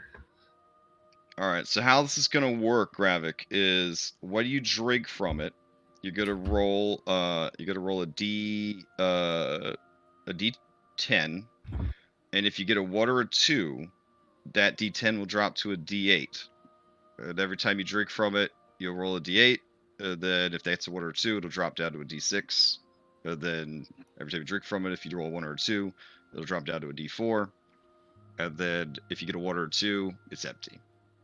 Does that make All sense? right. Yeah. Yeah. So I'm just gonna on my sheet. I'll add it to the resources, and I'll just put 1d12 to keep track of the fact that that's what I'm rolling right now. Well, you rolled a D10 to start. Oh, D10. Sorry. Yep. D10. D10. Okay. 1d10. Mathematically, a D12 would mean that you had 20 healing potions stuffed in there, which would be kind of crazy. As it is, you got like 5 extra just for trying out this mechanic for me. So. Yay! All right. I wasn't even trying to like find something new. I just wanted a cask of healing. No, that's cool. I'm excited about a lot of these new mechanics. So, Sweet. Yeah, it's good to see some of them. It'll be good to see some of them in action. All right. What So you guys another thing that's gonna happen is Mario is gonna attune to the stone, the Aphrodite, the Ion Stone. Okay. Is it just one spell that it holds ever, or is it two? I think, well, it can hold up to 3 spell levels. I'm Right. not sure. Yeah, so like you could probably put, I don't know. Anyway. He's just gonna have counter spell in it. Yeah.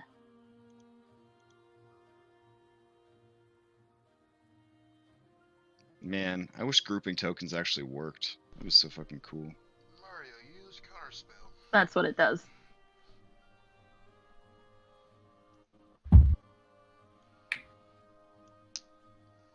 Mario! Okay, awesome. But in all seriousness, I do have a spare bandolier, potion bandolier. Does anyone want it? Would it fit on an imp? It would definitely not. It would definitely. We'd have to wrap it around him, and he'd probably be more bandolier than imp. I don't think it would work.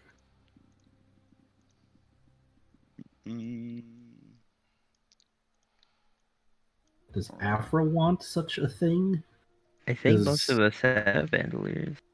I think everybody picked him up when they first. It's like the very first thing I do in like character creation. It's like, do I have spare gold? Buy bandolier.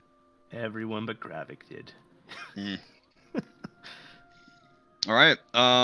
They see that you have returned. And they inform you that the Guardians will be well, what time do you head back down there, I guess is the question. Like 10 a.m. Oh wow, okay. Yeah, so they inform you that the Guardians there is still time before they reform, but they are getting ready to set a trap for them. If you are trying to get to the door now, they eye your bathtub and servants. You will need to move quickly because your big boys in your bathtub are definitely not going to fit through those narrow passages. So you'll have to get them through the broken stairwell, more than likely. Yeah, we'll do that then. Okay. And we'll wish them luck and proceed. Okay. All right. Well, let's see. Did we get a speech this morning? Oh yeah, we should get a speech, shouldn't we? Yeah, what's the speech about? The speech is about oh boy. The speech is about how we are going to do a really good job of sacrificing these merfolk. It's gonna be fantastic mermaid sausage. And it's gonna, she who hungers is just, it's gonna be so delicious. She's gonna be so happy with us. I feel like I'm listening into like a staff meeting at Wolfram and Hart. You know what I'm saying? Like, holy shit. I like that you pronounced it separately instead of Wolfram and Hart. Yeah.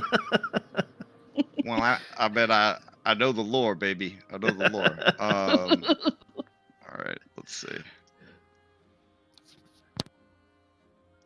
Here we go. Okay, I think that's everybody. What's the team HP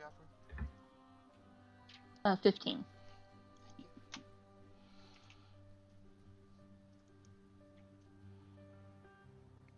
Oh, good news. The internet has been healed. So, in case anybody was concerned.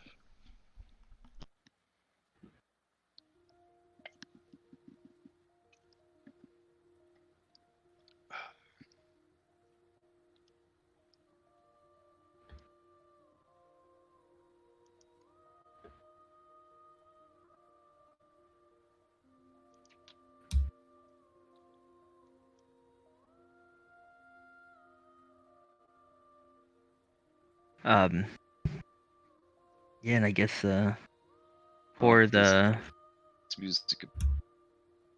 Hold on. Okay. But no, interrupt you just for the.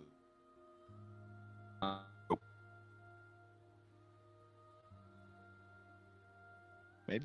You went robot and faded on us. I the music going up and down. Let's see.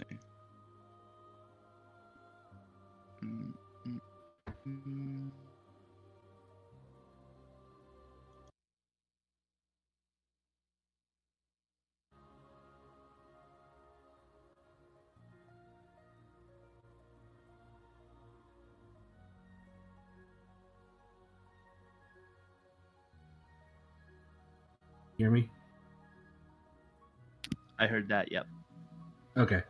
No, just like Discord did a weird thing where it like dropped the connection and then reestablished it super fast.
I'm not hearing anybody. Are we waiting for... I think I thought we were waiting for Crash to do something. Oh, okay. He's Sounded like he was trying to... Yeah. DJ Crash coming to you live over the airwaves.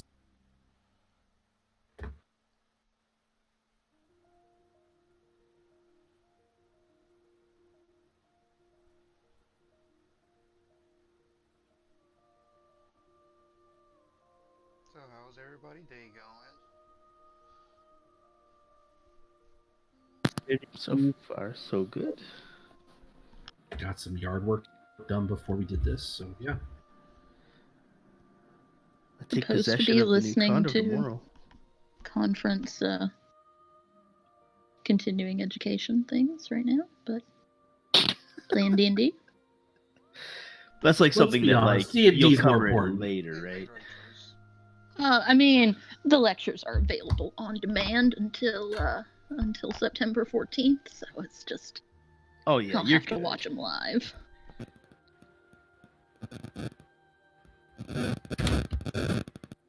Crash, I I'm getting a feel- lot of feedback from you, but no audio.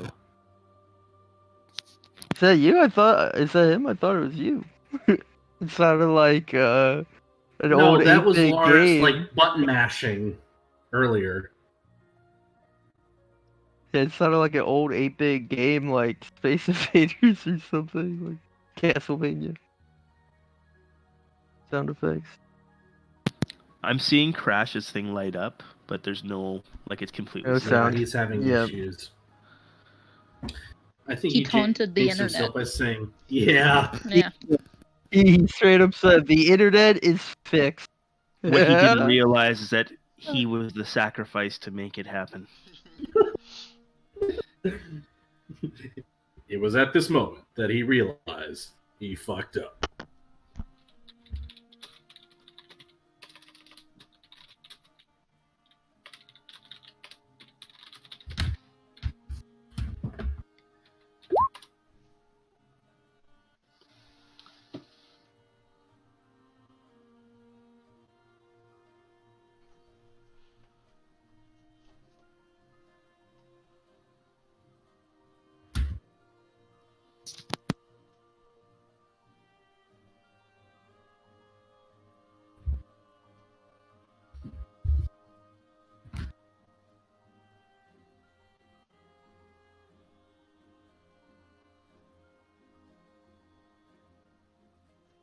All right. If we're still waiting for technical issues, I'll be able to hear everything. I'm just gonna step away from my computer, grab a drink real quick.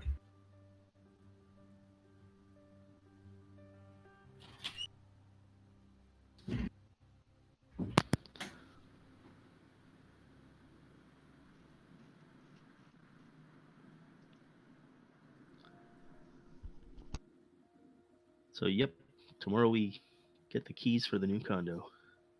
Nice. Very excited. And then you start reading Wheel of Time handbook. That will be so we actually do our move-in to the new condo on September 11th, and then both me and my roommate booked the entire next week off to like unpack and get a couple Took pieces of furniture and appliances. A week to unpack? Wow. Well, unpack, settle in. We're buying at least one new appliance, maybe two. When we moved in, we did it over a weekend, and it's 2 years later, and we're still not done unpacking. So, yeah, we definitely decided we would take the week and get things situated. We decided to get rid of our old crappy coffee table, so we need a new coffee table. We're gonna wall mount the TV because our current place has like a fireplace that's perfectly situated for a stand, and the new place does not. So we didn't want to buy a TV stand. We're just gonna get a wall mount, and I really kind of want to buy a new fridge right away, but we'll see about that. But yeah. What's wrong with the old fridge? There's nothing specifically wrong with it other than the fact that It's not too old. It's only 13 years old, but it's like, you know, when condos are freshly built and they basically stock them with essentially the cheapest wholesale appliances they can. So we're just been debating on whether we want to wait for the fridge to basically die on us before we get a new one, or just preemptively decide to get a new one. And then the stove, sort of the same thing. Like, it's an older stove. It probably has a couple more years left in it, but if we do decide to replace one appliance, it's almost like you get a lot of deals if you replace fridge, stove, and dishwasher all at the same time. And the dishwasher was the one thing when we did the home inspection that they were like, this is probably going to go within the next year. Like, it's not really operating that great. So we already know we're probably going to have to do the dishwasher. And the stove is getting up there too. So if we do those, we might as well do the fridge. Yeah, and there's nothing like a brand new dishwasher. Yeah. Real nice. Well, if they're going to give you a good deal, then yeah, that does make sense. Okay. Can anybody hear me? Yes. Yeah.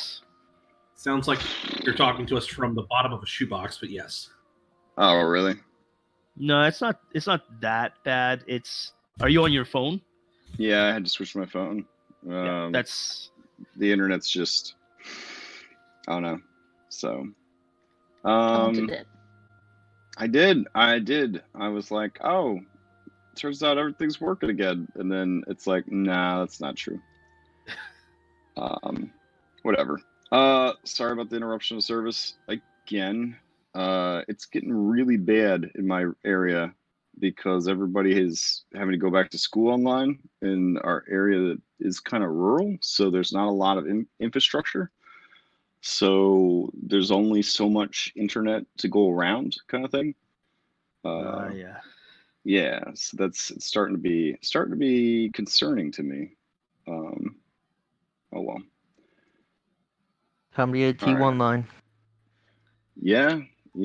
Technically, I could try to get a business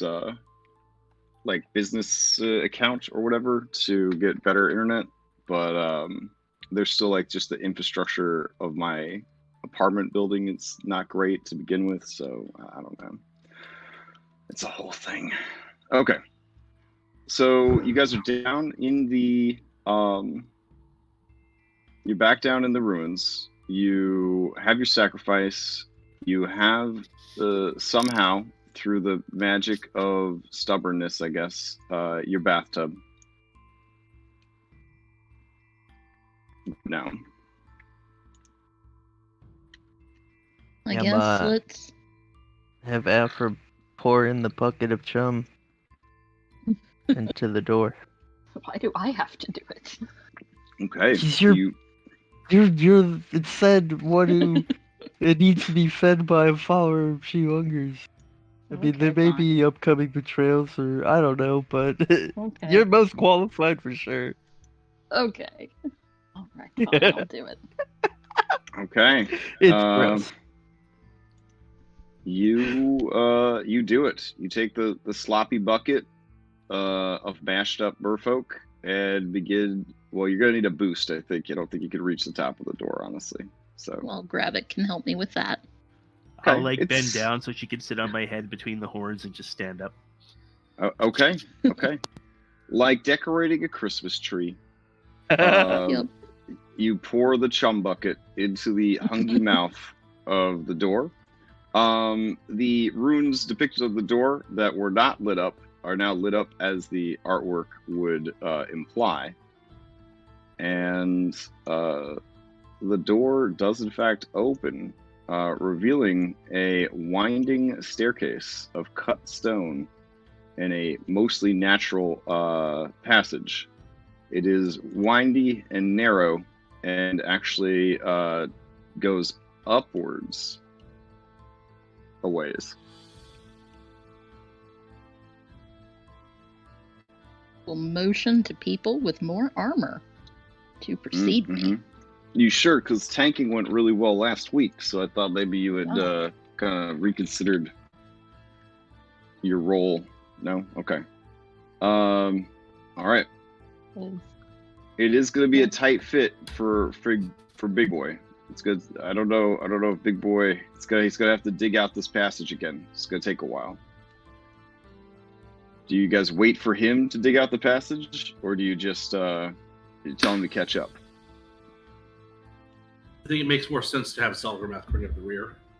Okay. Unless somebody in case he collapses the tunnel and then you wouldn't be able to access the stuff at all. That would be pretty bad. So, all right. In that case, I guess you are free to move your minis. I'll hit the pause button so that you can move your minis around again. Oh, we don't have a pause button. Whatever. But yeah, I'll unpause it so you can keep going. Well, are we going to start playing red light, green light? Crash. Oh, want to reach something like, hold on, red light. Well, Foundry actually does have a pause button where you can pause the game. No, I do recall that. I just didn't know if we were going to start doing that. Oh, and Foundry for sure. Yeah, it's really useful for the DM. I think Gravic's going the wrong way. Gravic leaps down into the river, disappears. Goes to fight the optional side bosses. All right. Got to get all that XP. Wait. And you've hit the max. Yeah, you've hit the max. Is Roll20 just incredibly laggy for anyone else? It's a little laggy for me. So bad right now. Super good for me. Yeah, I mean, I kind of just have everything stacked up for now, because it's like moving 5 incredibly laggy tokens is just horrible. I'm trying really hard. Dude, you know I got like 40 tabs open all the time. But I might want to get back to that video about, making sweet potato fries. I don't know.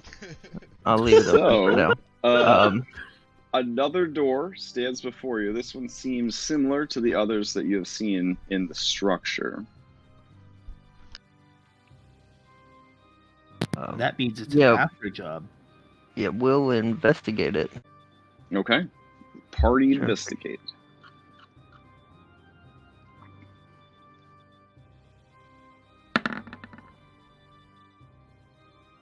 A 19 plus maybe a blessing from Baphomet. 20. Okay.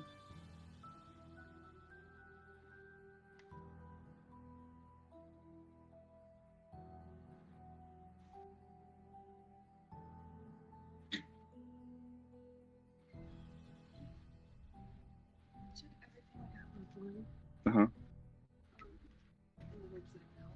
Yeah. We'll have to call the provider, I guess. Well, it's not just us. Like, my mom says none of their stuff is like working on internet. Yeah, because our area's got like a shortage of internet, as weird as that is to say. What a dystopian future scenario. Right, and like YouTube and I could handle everything. I even got through the emotional pain of losing the Black Panther, but an internet shortage is just that's the 2020 event that's going to get me. So. Oh wait, I'm not muted. Hold on.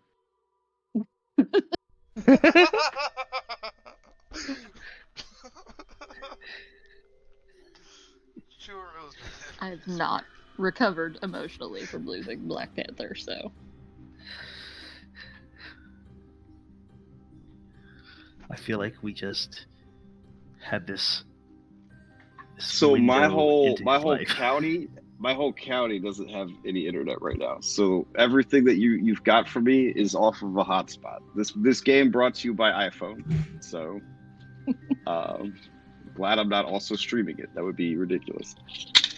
Okay, thanks. That is nuts. Okay. All right. Yeah. Well, good thing I've been storing up cigarettes for the last 2 decades. I'll just trade cartons of cigarettes for bandwidth. So that's it'll be fine. Okay. Those cigarettes are awful now. No, because they started awful. They were like the lucky Not Lucky Strike. Lucky Sawdust or whatever, you know? Like the good stuff. All right, so you do find more scrawling worms humping each other text in deep speech.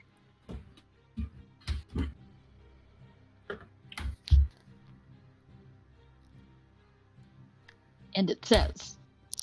Oh, right. I assume you want to find out what it says. From her outstretched claw, the way precipitates, yet her hunger must be vanquished to proceed. Do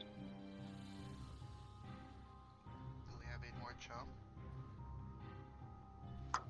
We used up all that mer person before. We needed a fresh one. Wait, did we really use the whole bucket? I would assume so. But this door does appear like the other doors that you have seen. The sliding doors with the keyhole, all that jazz. So no open mouth? Oh, nope. It's just a standard, like, dwarven make lead-lined door. Keyhole? Yep, there's a keyhole. We want to try the... Well, maybe we should, like, soak the key in blood? Maybe? Oh. Do it. I would not recommend blood as a lubricant.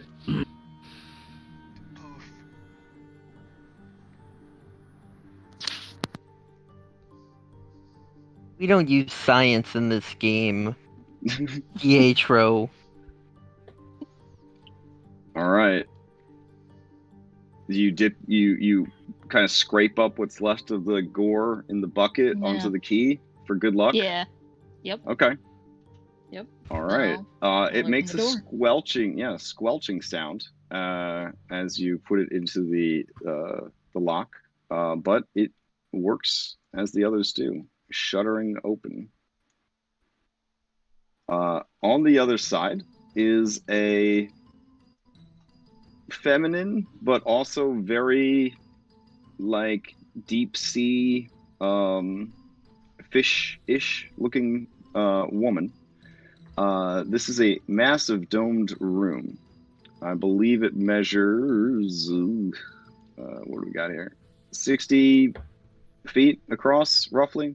And also at about the 40-foot height mark, it starts to dome into a ceiling. That at its apex is also roughly 60 feet high. This statue of said woman, it does stand so that its head is nearly touching the dome of the ceiling. So the statue itself is about 45 feet tall. In it, it does have an outstretched arm with webbed fingers with long claws, and they are open as if they should be holding something. The center of the room is like a sunken basin with stairs, sort of, that kind of lead down to it. It does have the feeling of an empty fountain or well.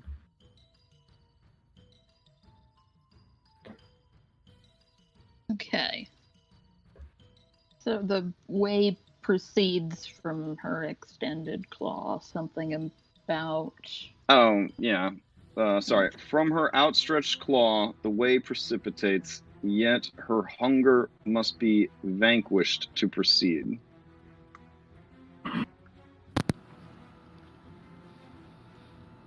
Precipitates, so... Shower blood upon the palm as we sacrifice some merfolk and throw them into the pit. Maybe we need to fill the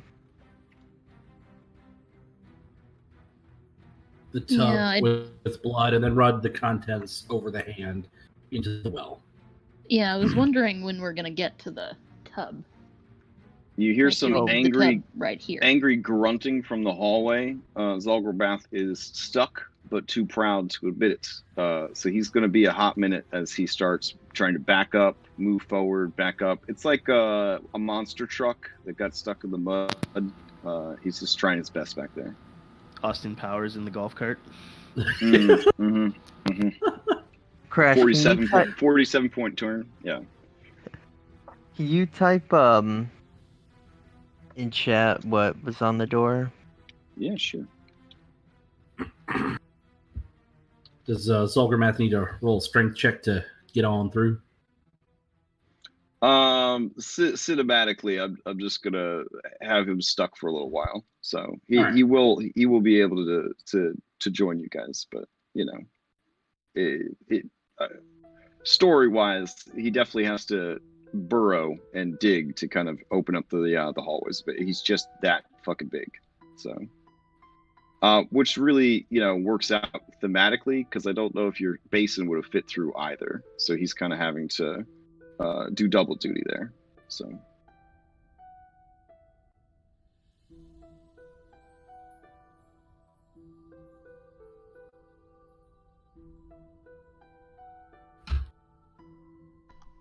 Question: how sturdy does this room look? Like, is there like chance of rocks falling down on top of us or anything?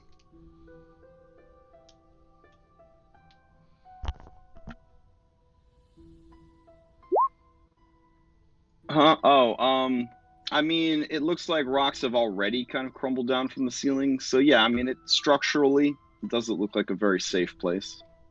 No, I mean, none of this dungeon does. Floors have fallen away, like ceilings have caved in, staircases have collapsed. This place is on its last legs.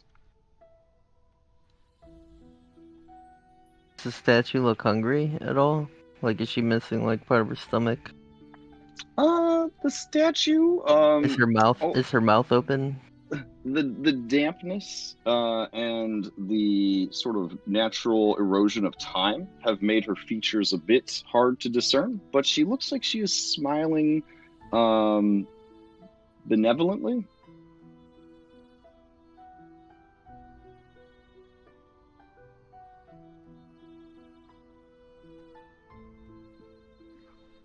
Afra, you recognize her at once. This is most assuredly she who hungers in the deep. Yeah.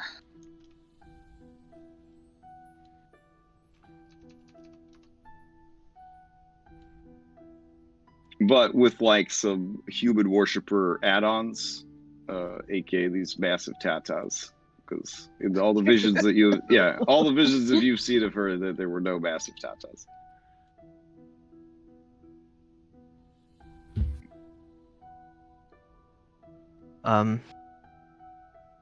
Yeah, I mean, we could send for another one of those prisoners, and... Yeah. Let's do that. We could maybe... So the way precipitates, which suggests that something is falling down. So... Precipitation was like water. Yeah, maybe water comes down. So, like, I want to know if the bottom of the well might. Oh, I mean, it like, looks like a well, but this is quite solid. Like, okay. Yeah. So these steps are maybe like a foot or so as they drop. But this is solid down here, the bottom. Okay. Yeah. What's in her hand? On the map, there's something in her hand, but in game, her hand is open as if it should be holding something. Oh, okay. Yep. What if we rip the heart out of one of the merfolk and throw it in her hand? Then blood would drip down, precipitating, and maybe the sacrifice would sate her hunger?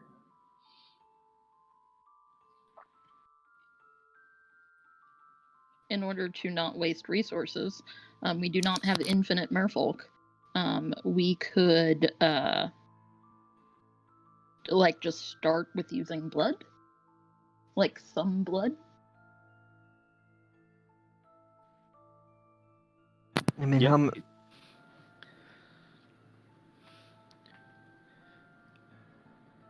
My original suggestion was going to be to slash one of their throats over the arm so that the blood actually rains down, and if that doesn't immediately work, we can then cut that person's heart out. Right here, does it look like there's anything underneath the rubble? Just sort of like exploring the room and seeing if there's anything of interest. Yeah, I guess I'll be. Yeah, it's a good Yeah, idea. sure. Can we like investigate the room and look around? Totally. Yeah, why don't you give me a group or a party investigate real quick?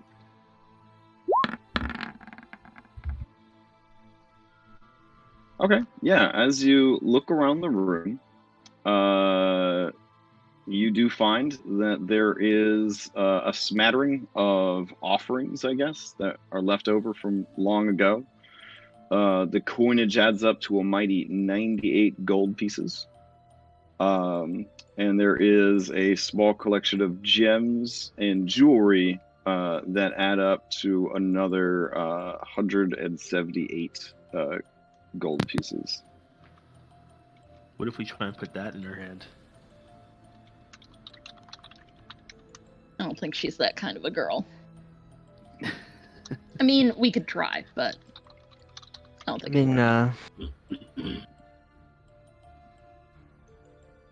Gravik, can you go and instruct the hobgoblins to bring one of the merfolk prisoners to I will not. Don't bring him up the.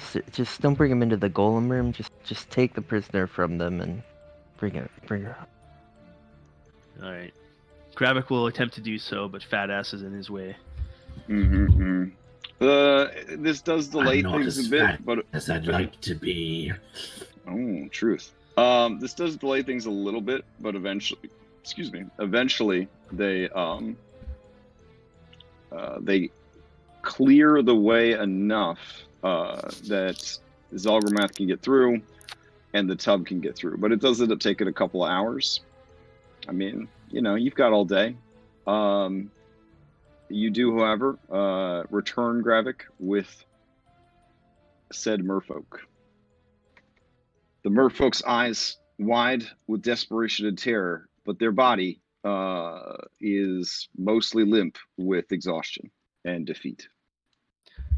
I will, as a mercy to the merfolk, bonk him on the back of the head to knock him out. No, okay, fair enough. If Zalgramath has gotten through, I'm just gonna have him hang out on the ceiling, if that's all right. Sure. You said that was 45 feet up? Yep. All right. I mean, as I see him climbing up there, it's like something may fall from there. Be careful. I'll be fine.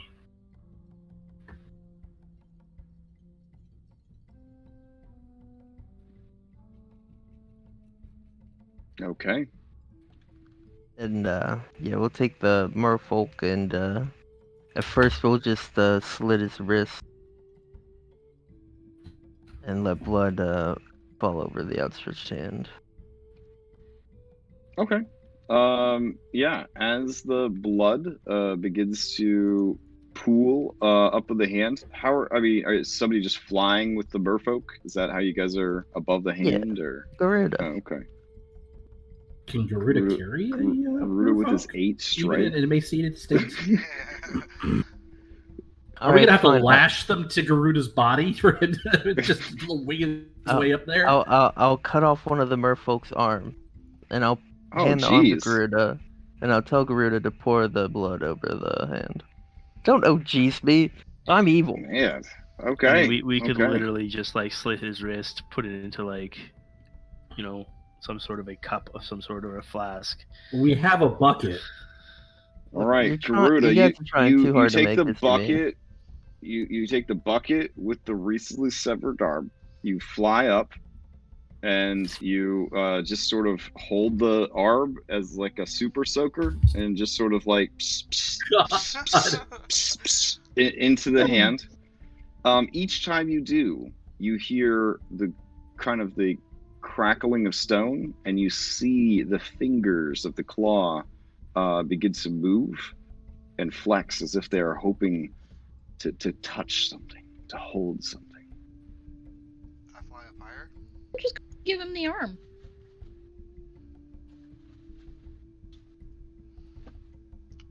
Okay. What do you do, Garuda? Yeah, put the arm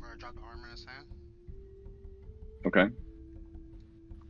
Oh, as you do, yeah, it closes around the arm. You hear the bones and the meat, the tendons just crush and squelch. And as the flesh and gore and blood seep between the closed webbed fist and bubble out from whatever openings they can find and dribble the distance down to the floor, as they do, you see a writhing nest of tentacles start to sprout from the ground where each droplet has landed. You said this room was like 40 feet high, right? At the very highest, it's 60 feet high. Yeah, grill straight. As soon as the tentacle comes up, he'll fly right up. Okay. There is a clanging sound as the door shuts itself.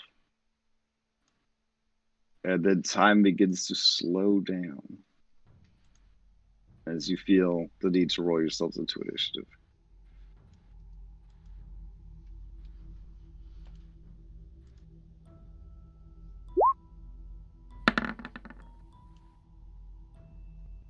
All right. If anybody has cool boss music they'd like to play, it's very hard for me to swap the music on my phone. So if you go to Groovy, you can do /clear/play and then paste in whatever music you would think is appropriate. If you're into that sort of thing.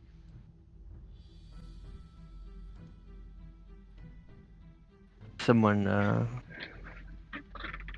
Gotta find something first. someone taking care of it? I'll get it. Okay. Any recommendations? Something without lyrics, because Twitch can be really finicky about that. You would not want to get Sweet Garuda in trouble.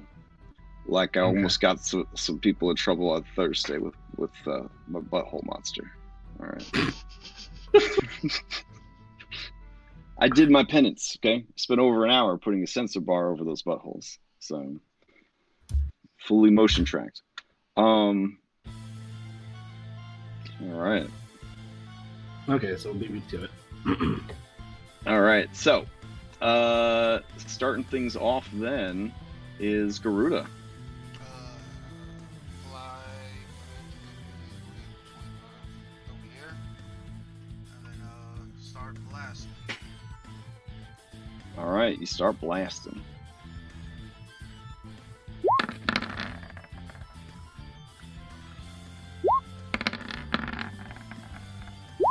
Okay. Let's see. There's a lot of blasting going on there. All right, let's see. Ooh, and maybe something else. Let's find out. Let's see. Shh. Be quiet, you guys. Come on. Let's see. Piercy. All right. If this was made with a bow or crossbow, it was not. All right. Cool. All right. You begin blasting, just shooting and blasting and taking stuff out. I will track the damage. The tentacles burst and splurt and like fly across the room as you blow them up. Seems to be working. Doesn't seem to be resisting the damage. All right. All right. Hold on just a sec, guys. I'm so sorry about today. I know, right? Like, why haven't you fixed the internet yet?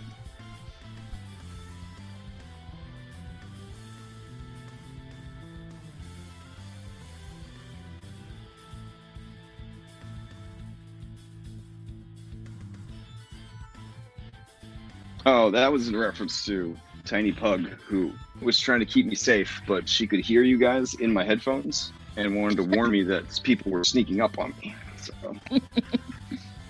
That's Okay. adorable. It's sad that Crash's pug does a better job of looking after us than our dogs. All right. So, Garuda, you fly up 50 feet and open fire on this thing. Anything else on your turn? Nope.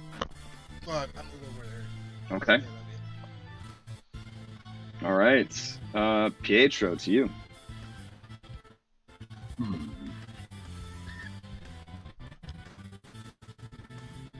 Does it look like these tentacles have reach on them? Oh, yes. Okay. That won't. All right. Let's just keep it simple. Bonus action rage. Where's my rage token? There it is.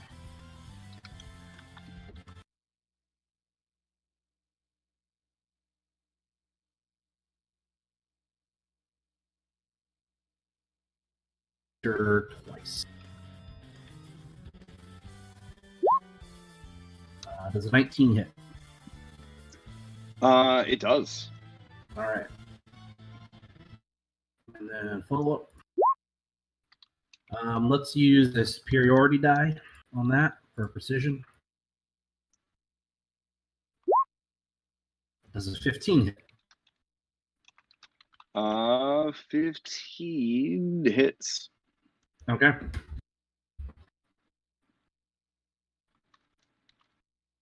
That's my turn. All right. Jenna, it's you. Cast Hold Monster on the creature. Okay. You realize as you go to cast a spell that it will not work.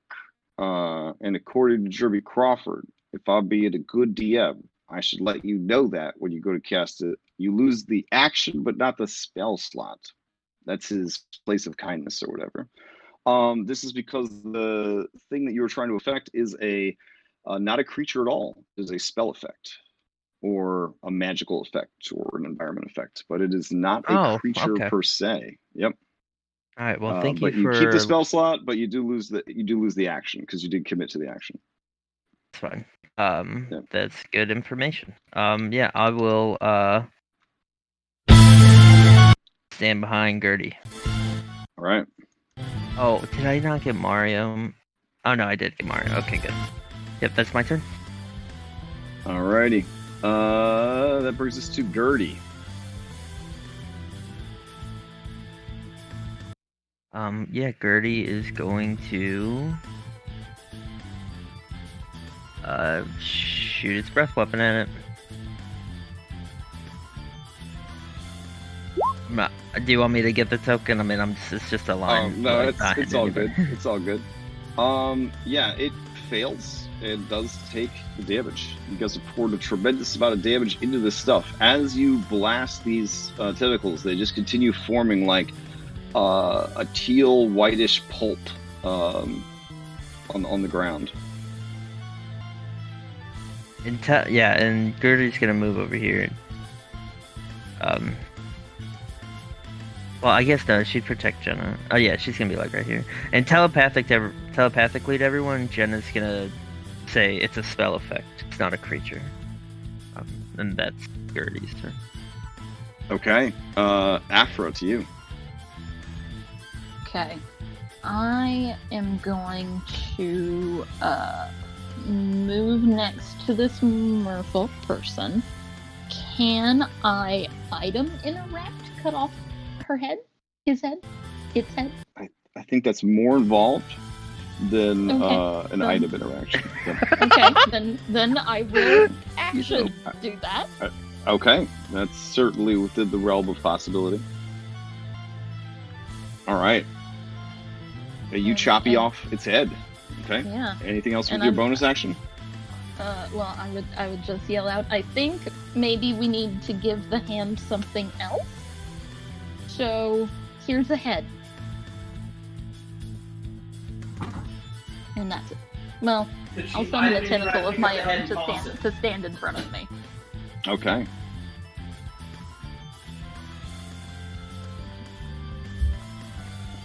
Do you like throw the head in or anything, or? I mean, you Or could like you just just sort of try and hold it? like item interact, like football it up there, like Yeah, get the I head don't- on I top don't of your trust foot, and then Red like, Buck to be able to make it up there. Okay. come on, you're a Well- rogue. You can be dexterous. Here's your head token. It's your responsibility. Okay. Well, I'm Alright. just gonna yell at Garuda. I'm gonna yell, maybe put this in the hand,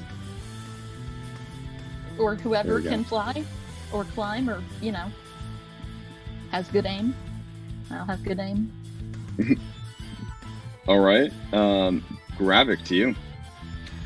Yeah, so she took the head, so that's all good. I'm gonna go with my original thought too, which was I'm gonna grab the body and hurl Okay. it into the tentacles. Okay. I will throw it like an improvised weapon. So All right. Give me a strength check.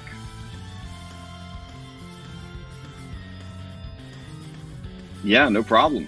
You pitch it right into the middle of the tentacles. They wrap around it greedily. You could hear bones begin to crackle and break. excellent. I will then draw my weapon and just take a step here, and that'll be my turn. Okay. Let's see. Mario.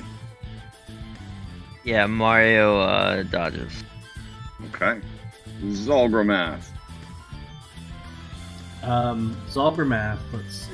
What's his intelligence? Afra yelled out for someone to take the head, didn't they? I did. Okay. Zalbermath is going to. He can reach out, so I guess he'll climb down from where he's at to. I guess he'd be 35 feet up then at that point. If he's got like a 10-foot reach, right? Yeah. Okay.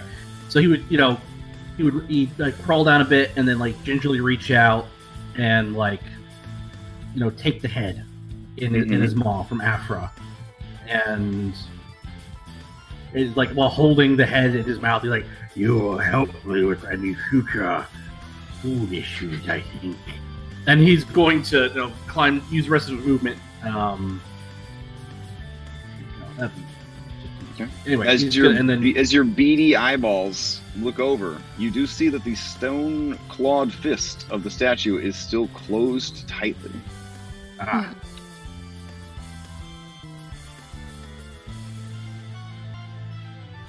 Which you can see from your vantage point as you kind of crawl back up the wall. all right. Well, I've committed, so All right. I mean, I guess you can try and throw it in the tentacles, like. Oh, also What's worth his face mentioning, before Zalgromath's turn kicked off, this creature, whatever, not a creature, sorry, this spell effect, it does sort of have a resurgence of growth. It crushes the hell out of this thing with its action. So that's done, skis. And then you get the feeling that it is going to get grabby. It's going to start getting grabby. All right. So Zalgromath, you grab the head. You begin crawling Yeah. back up. All right. Yeah. And then he'll just toss the head in there. okay. He'll just throw it. He'll just chuck it. Whee! Doink. Okay. Give you a strength check real quick. Okay. I mean, it's maybe your father here never played ball with you or anything, but you kind of lob it. Why would you bring that up? Yeah, like fortunately this thing is very hungry, so it just lashes out, grabs the head, and drags it in. But it's certainly not a 3-point shot like Gravik did. I never knew my father. He left after I was in egg form. Aw. You hear and feel the air around you begin. This is all of you. Begin to take on an other dimensional feel. You have experienced teleportation before, and realize that either you are being teleported the room is teleporting, or something very big is teleporting into the room. Zalgrameth, as your turn ends, this creature is going to lash out. I keep calling it a creature. This spell effect, excuse me, this layer feature is going to lash out the tentacles. Let's just call it that. Let's see, what is closest? Let's see, Pietro or Gravik? Pietro's Like the closest. Okay, then Pietro it is. Here we go.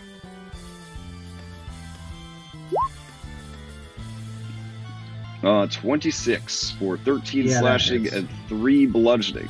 All right, you are grappled and restrained as the tentacles wrap around you and pull you, holds you tight. All right. Never gonna let you go. All right, but that's half since I'm raging, right? Correct. Yep.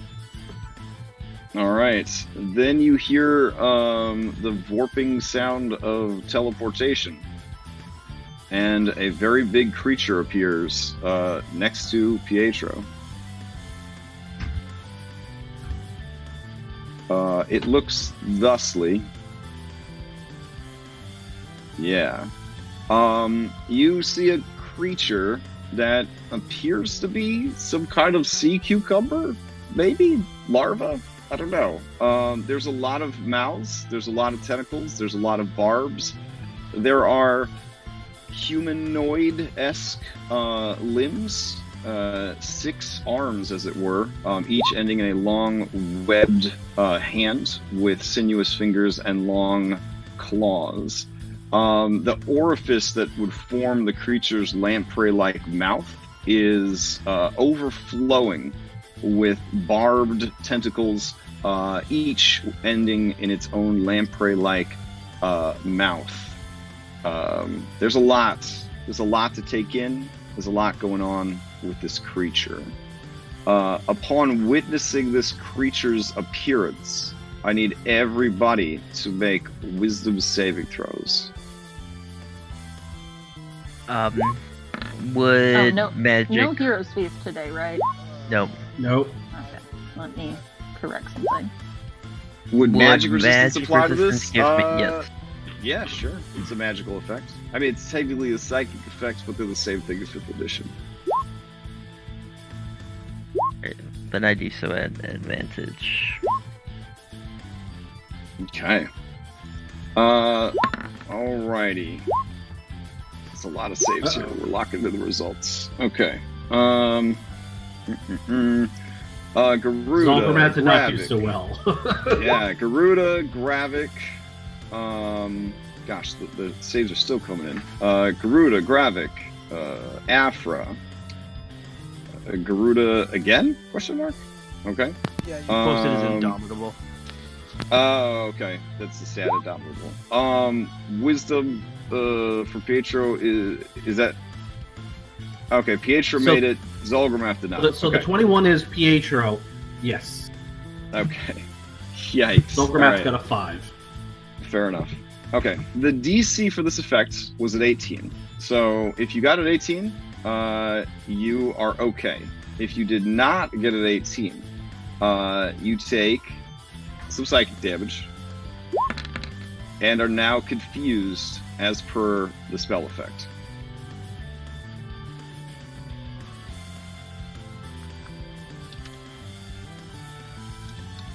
I can't believe it hasn't just been made into its own status effects by now. But anyways, we're using the confusion thing from the spell, where you have to roll at the beginning of your turn, see if you act normally, blah blah blah. You get to repeat the saving throw at the end of each of your rounds. This is essentially your mind trying not to break from the horror that you have beheld, etc., etc., etc. Eldritch horror, blah blah blah blah blah. All right, as the creature's turn begins, it is you hear the bloop bloop bloop of legendary action points, and the creature kind of dances its fingers in a very hungry gesture, like it can't wait to grab a hold of somebody and love them and hug them. Okay. Yeah, all that sounds pretty good. Okay. So here we go. Pietro, you're right in front of it, so I guess it's going to give you all its lovin'. That being said, it also has its gaze attack. So Garuda, up there on the ceiling, it is going to use its gaze attack on you. This is actually a ranged attack. So here we go. You see a lime green light kind of fire out of the mass of tentacles that sort of represent the face, question mark, of the creature. Here we go.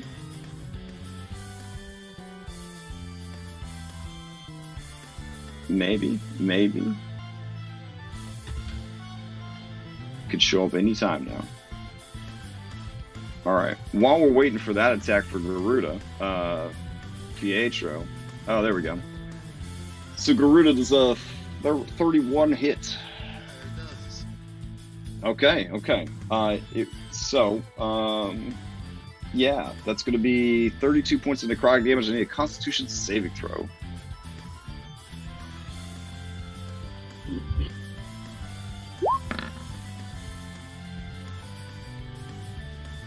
Okay.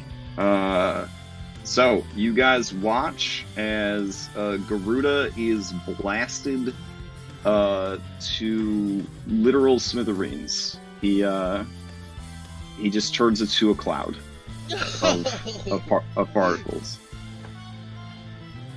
So here you go. I'll bring out this eyeball.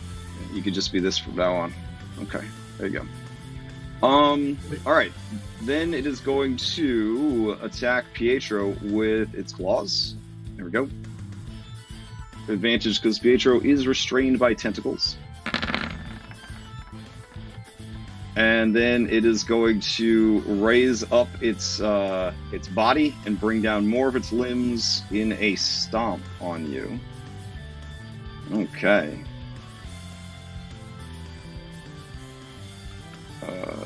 So here we go.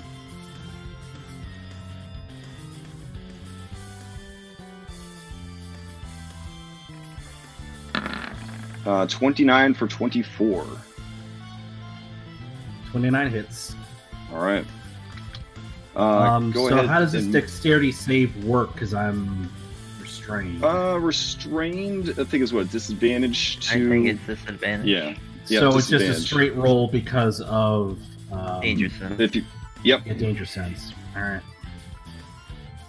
Good luck. Yeah, no. Okay. All right. Pietro, you disappear. Wonderful. All right. At least we already got the all-seeing guy down. When you reappear, you find yourself in a familiar location.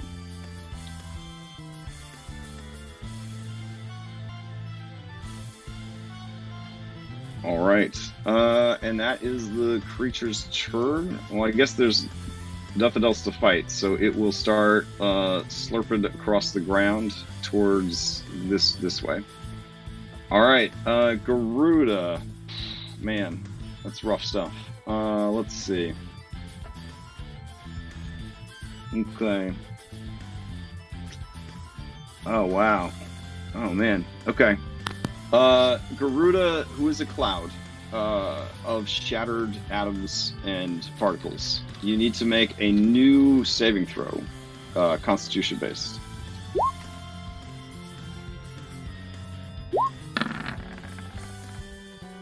Oh shit! Okay. At the end of your turn, rather than taking an additional 5d12 necrotic damage and remaining scattered, you do manage to assert a physical will and bring yourself back together.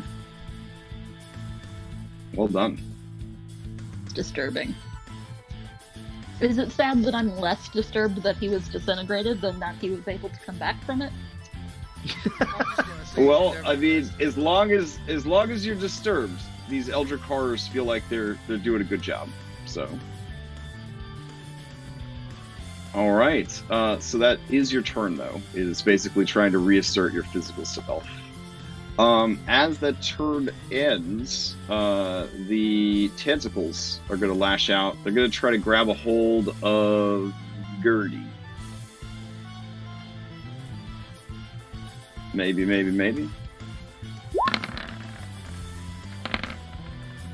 25 for Gertie. That hits. All right, so they're going to drag her a little bit closer. And then they're going to grab her. She was confused, so she could make a new saving throw against the confusion. Okay, she is still confused and grappled and restrained. Got it. All right, that brings us to Pietro, who is way the hell out in left field. Yeah. And I have a suspicion about what's about to happen. So, I'm going to start running back towards the fight. Okay. 3, 4. Is the door open or closed at this point? It's open. All right, I'm going to run through. Okay. We're going to action dash.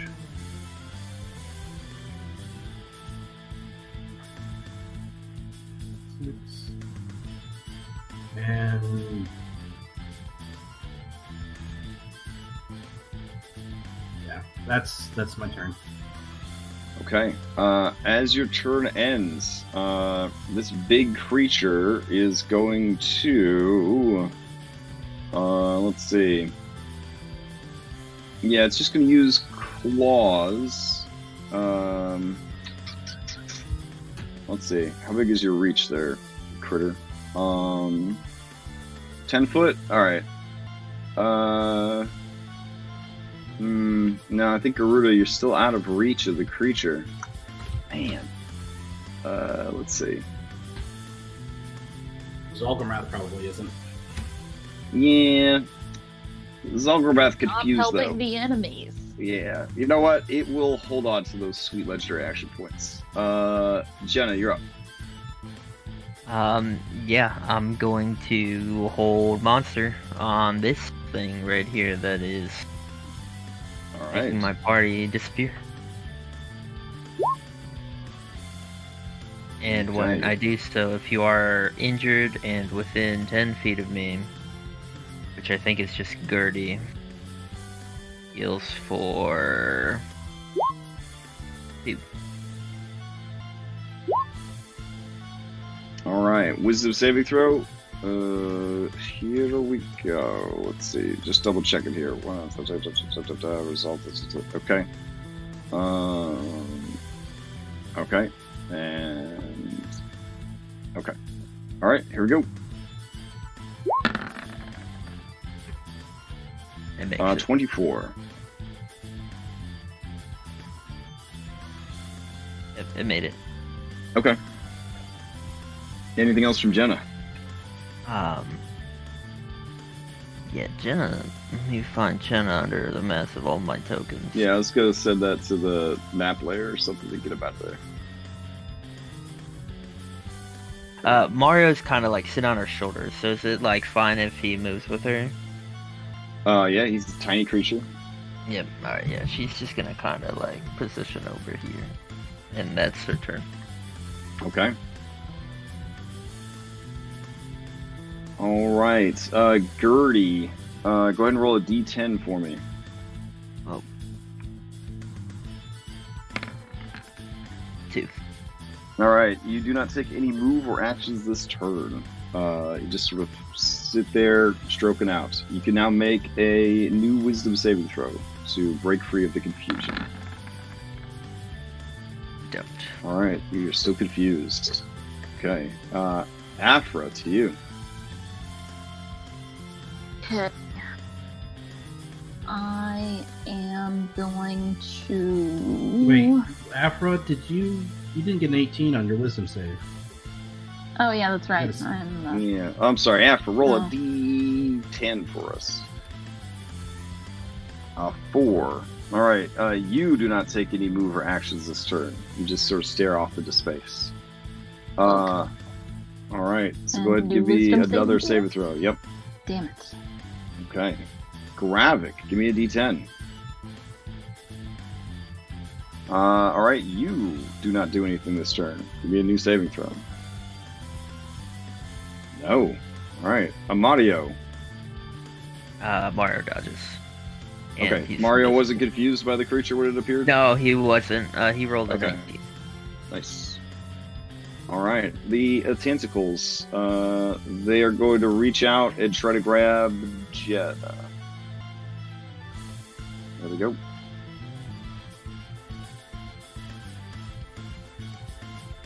And Zolgramath, give me a D10. The tentacles do not hit. 7 would. 7. I do. Huh? What? Does it not hit? What's your armor class? No, it doesn't hit. But I'm looking to see if I can make it hit a different creature. Yep, I'm gonna use my reaction to Instinctive Charm, and I'm gonna try and get it to hit that one. Okay. But it's just a creature.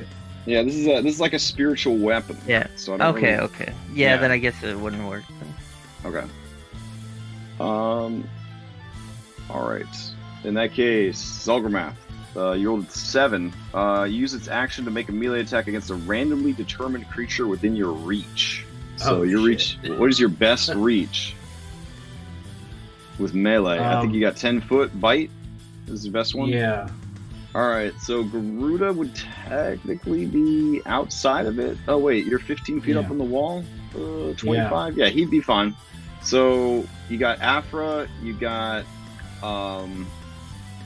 Gravik, and you've got the creature. It looks like. So go ahead and roll. We'll say a D6. 1 is Afra, 2 and 3 is Gravik, 4, 5, 6 is the big creature.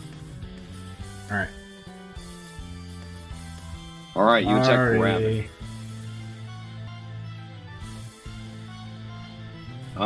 You bite for a 23 for 25 points of piercing damage. Oh, God. That was a good bite. Gravik, and you can make a new saving throw since you have been damaged. Wisdom. All right. Yeah, I'm just also going to deadly rebuke that. My reaction and do 9 necrotic to Zolgramath. Okay. I am no all longer right, you confused. come to your you come to your senses. Zolgramath, go ahead and give me a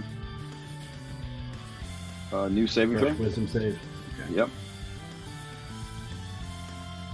Oh damn! All right, you guys managed to free each other from the effect. All right, seeing that there are now peeps that are not confused, the creature is definitely going to lash out with some attacks. Gravik, it doesn't like clerics very much. It is going to reach out with its crushing claws for you. How does it know I'm a cleric? Look at the can creature. smell you. Yeah, look at this creature. How does it do anything? You know what I mean? Psychic. That's how it does it. Okay, 32 is 64. definitely gonna hit. Oh my god. Let's see what these what the cards have in store for you, sweet Gravik. Let's see what the cards have in store for you. Alright. Let's see.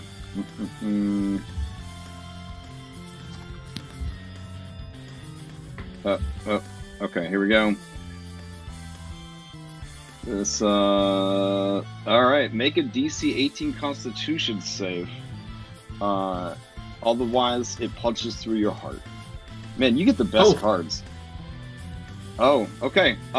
So on a failed save, you lose a quarter of your maximum hit points at the end of your turn for the next 3 rounds from the gaping hole that just got punched in your chest. I am not making this shit up.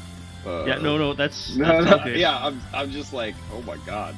But hey, it's not instant death, so there's that. Okay. No, whoa. Isn't that the... Could you post the card up again? Okay. Isn't that the piercing one? Let's see. It is the piercing one. Oh, Bludgeoning. yeah, this is the bludgeoning. Quadruple damage and you're knocked unconscious. Oh, okay. Oh, Yeah, fuck. sure. I guess that's even fucking worse. Okay. Oh yeah, no, I'm auto dead. I'm auto dead. Oh really? Sure. Well, Right. Its base damage put me right out. Oh wow. Okay, So well let's roll some quadruple dice here. I mean they're d12s, so that's exciting. Yeah, I mean, let him roll the dice. Like, you might not Yeah, be dead. 2d12, so 4d12, and then 68. All right, let's see. All right. I mean, RNG is always kind to you, Lariona. So here we go. He's such a nice guy. All right, 41. Oh, you know what? I think I'm not auto dead. Yeah, Or the does it have to d12s. be- No, Two you're not of auto-dead. those d12s were ones. Two of these Yeah. d12s were ones. Okay. And yeah, I guess you really are unconscious. Oh as yeah, he- yeah. I'm Yeah, super as he unconscious. pops you. Yeah, he pops you in the head. All And right. yeah, no, and this is good because now I don't have additional damage applying on me every round to auto fail save fair. me. Okay. Then its turn comes around. You hear the bloop of legendary action points restoring. And then it is going to, let's see, try to recharge its disintegration ray. Needs a 5 or a 6. Oh.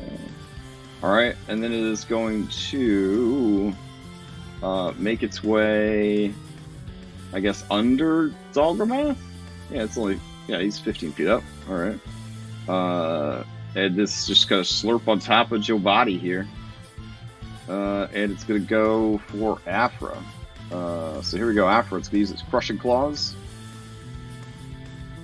And then it's gonna try and stomp you. Okay, that's a 30. This is definitely something you could use your rogue Uncanny dodge. I uncanny will. dodge for. Yeah, Oh, being hit by a 41, truck yeah, is being- definitely something yeah. that I would use. Yeah.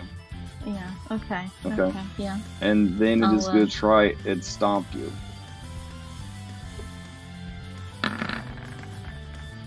Uh, 16 does not hit. Thank Right? God. It does Okay. not. Yeah. Okay. And that will be its turn. It's a pretty simple creature. It smashes. All right, Garuda, to you. Garuda will put up his rolling gun for his the boom blaster and start blasting. Okay. The first 3 shots will be with his pepper box. Okay.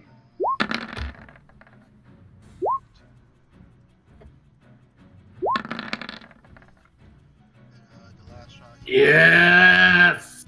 All right. So this 18 hits and the nat 20 hit. The 15 does not hit. And for the last shot, he's gonna use his grit points for Oh, wait until you see what the crit does. Yeah. Hold on. Here we go. Let's see. This is piercing this time. Okay.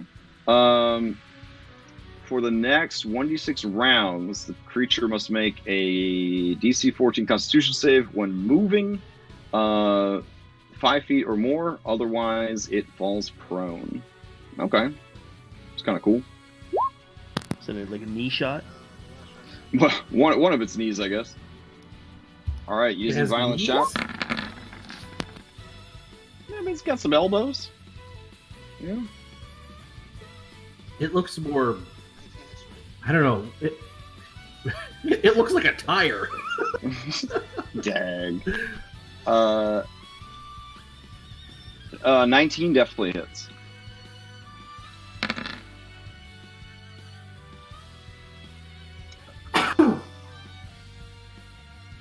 what's that? 54. 54. So this one will be Okay. All right. Well done. Well done. that's Garuda's turn. Okay. On its turn, or after your turn ends, it will use the legendary action to feed. So everyone within, I think it's everybody in the room actually, depending on where it's, yeah. Everybody within 50 feet of the creature takes 4 necrotic damage and the creature heals that much. As from open wounds, from ears, nose, eyes, wherever, blood is sort of drawn and floats towards the creature. Its many hungry orifices drinking in your essence to heal itself. So that's 7 of us. Yeah. Is it me? That's not Yeah. Correct. If I lose temp HP, does it gain temp HP? I don't really go into the semantics anymore of temp HP and real HP. This is dealing 4 points of necrotic damage. That's Got it. Yeah. However you track health in your cinematic experience, you have lost 4 of it. So, all right. I lost 4 speech health. 4 speech health. Okay. Garuda finishes his turn. That creature took a leisure action. Pietro, to you, sitting this one out, Pietro. Just hanging out somewhere else. It's fine. No. All right. Is this the door still open? No, this door is closed.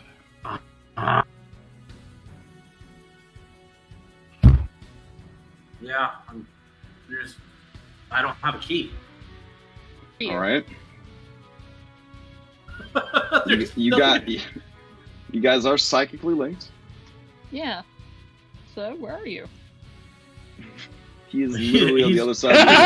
He's gonna action dash and start banging on the door, yelling in his mind. It's already "Let me pretty the fuck spooky in!" situation, and you hear a bang, bang, bang, bang, bang on the door. It's okay, I know it's Pietro. Okay. Also, Afra, if you were still confused when you got attacked, you could roll to see if you got unconfused.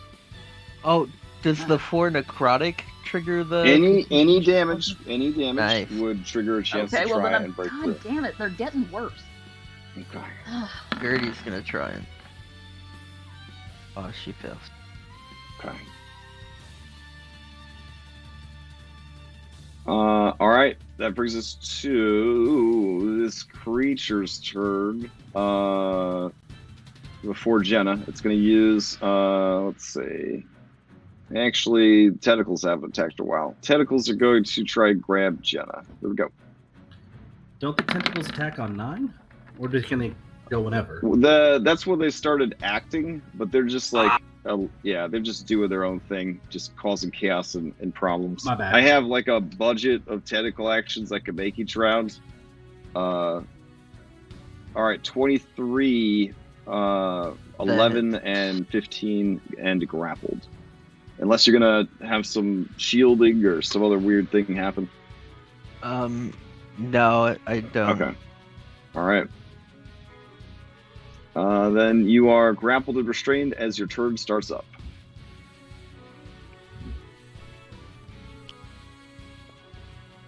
Yeah, I'm just going to look at the creature.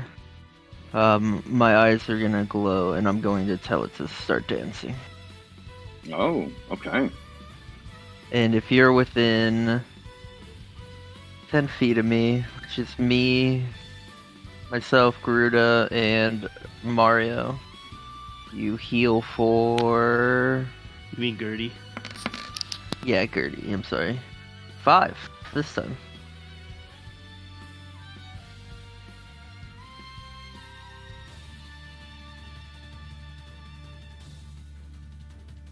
All right. The creature begins very rhythmically and skillfully to dance.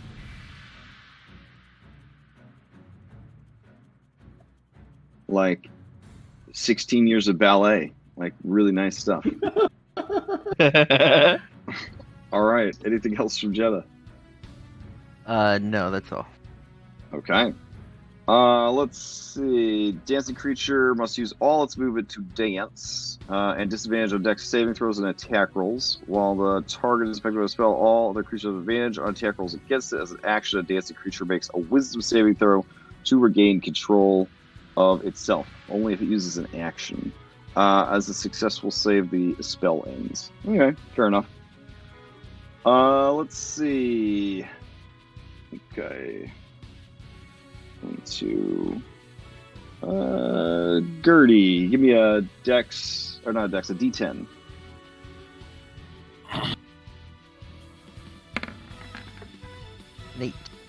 An 8. You are going to randomly attack a randomly determined creature within reach. So, let's see. Your reach is 10 feet, so that would include Jenna in that mix. So, but this is a big-ass creature.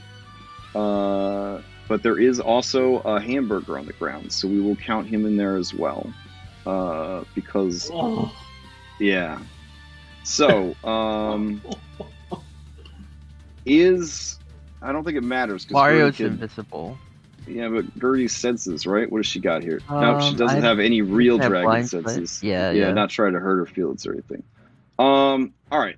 So we're gonna go. Jenna is 1. Gravik, you are 2 or 3, and the big creature is 4, 5, 6. So go ahead and roll a d6 for me, Gertie.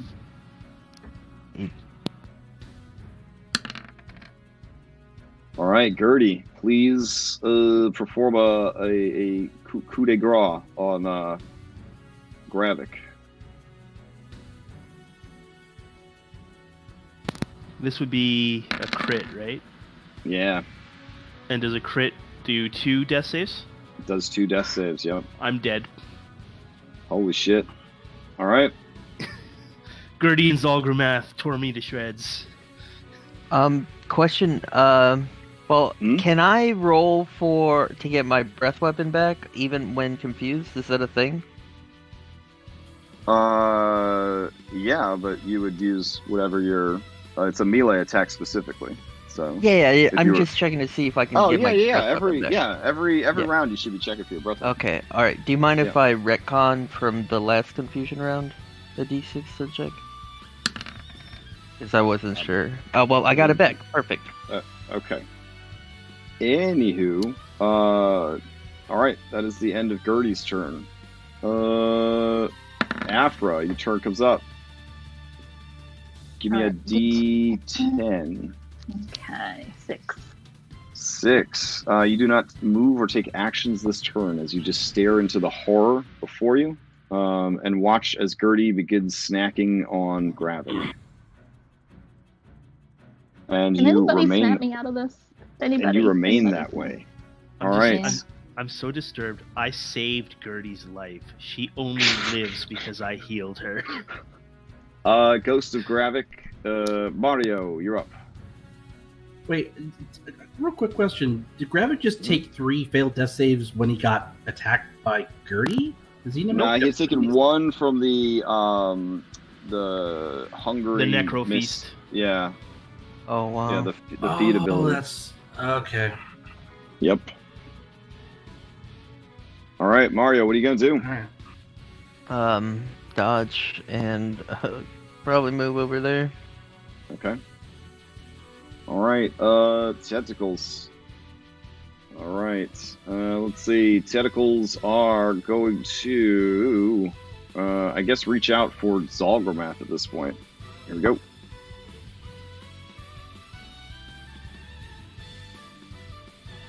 Uh, 29. That'll be 16 slashing, 9 bludgeoning, and they do have you grappled. Great. All right.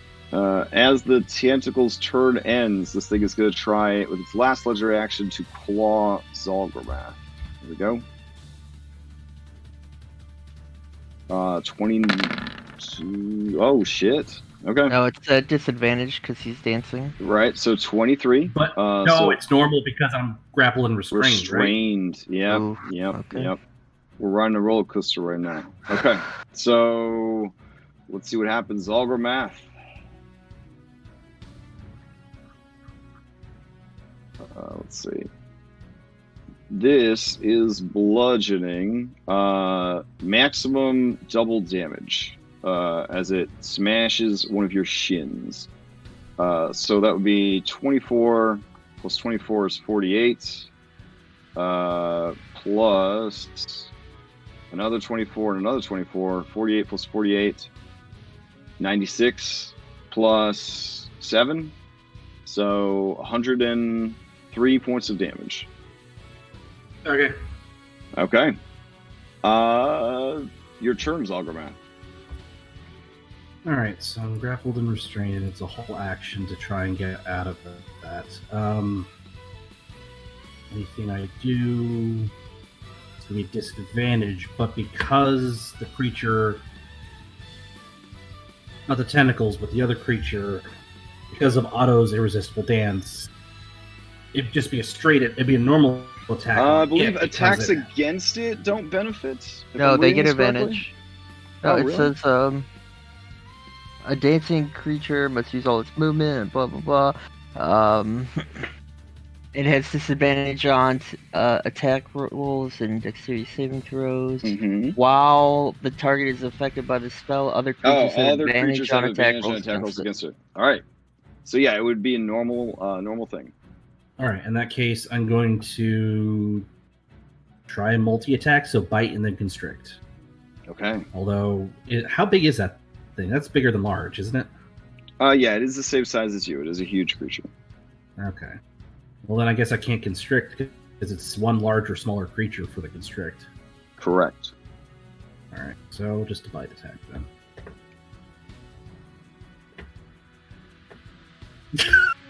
Take that, you piece of shit! Oh my god, so many crits. All right. Let's see what happens. All right, this is piercy damage. Let's see. Oh, piercy shoulder jab. Maximum damage. So it hits you in the knees and you hit it in the shoulder. Maximum damage from Zalgramat would be 66 points of damage. It is bloodied.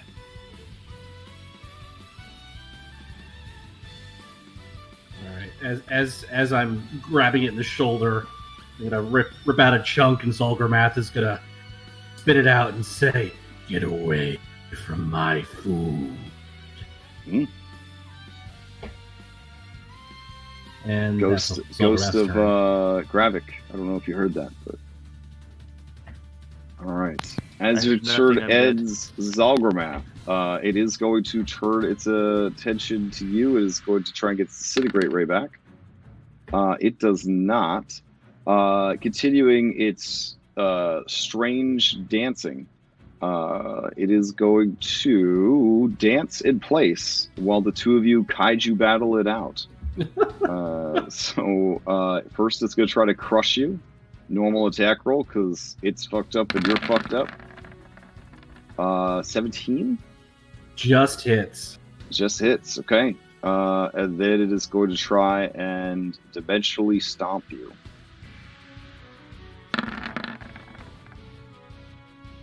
24. Yep. I will point out that the dimensional stomp does 2d20 damage, which is absolutely ridiculous. It's the only monster I've seen that does d20s with its damage dice. Go ahead and give me a dexterity. He is now out of health. Oh, then you automatically fail your dexterity saving throw and are teleported away. Okay. All right. Garuda, to you. Okay, so Garuda is going to start blasting.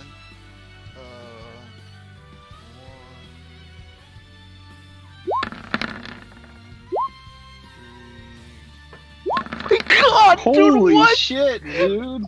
These. Well, let's see what the crits do. Oh my fucking God! What is this? So, just tell me how it dies. I don't want to do all this math. I've never. This is a screenshot, dude.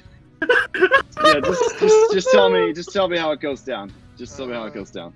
So. Shit, I don't know. I wasn't. Blow up something hill. I don't fucking know. Not expecting that. Okay, because it's got pepper boxes, imagine the scene from The Matrix where Neo's on the chopper and he just sort of shows up It's just like a fucking minigun ripping this creature to shreds. Oh my god. And it just gets gibbed to death, and it's just like chunks flying and blood splattering all over Afra and Gertie, and it's a colossal, grotesque mess. Then it just falls apart.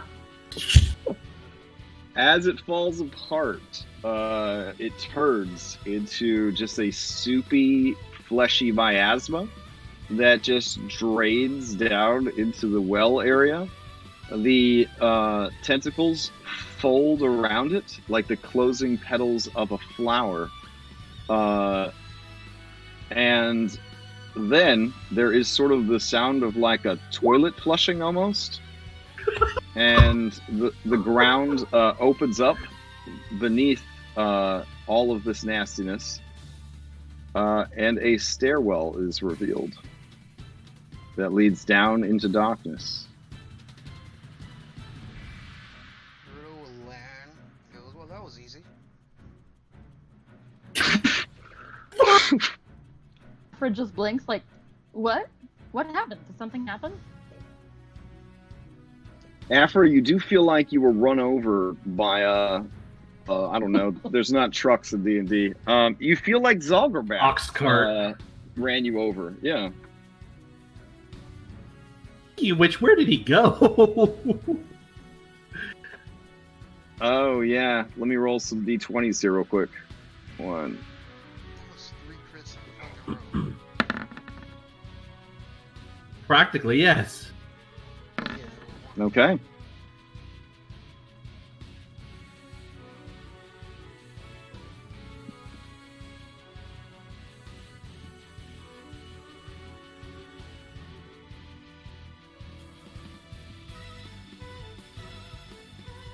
So, you guys opened the way. Jet is just fucking speechless. Like. Oh, by the way, Afra and Gertie, I guess you guys stay confused until you make your saves, but eventually you'll come out of it. So, I mean, statistically, you have to eventually come out of it, but you should probably, everyone else should probably get the distance from the two of them until that's. I was just gonna poke him with forks. Okay. Until we wake up. Yeah.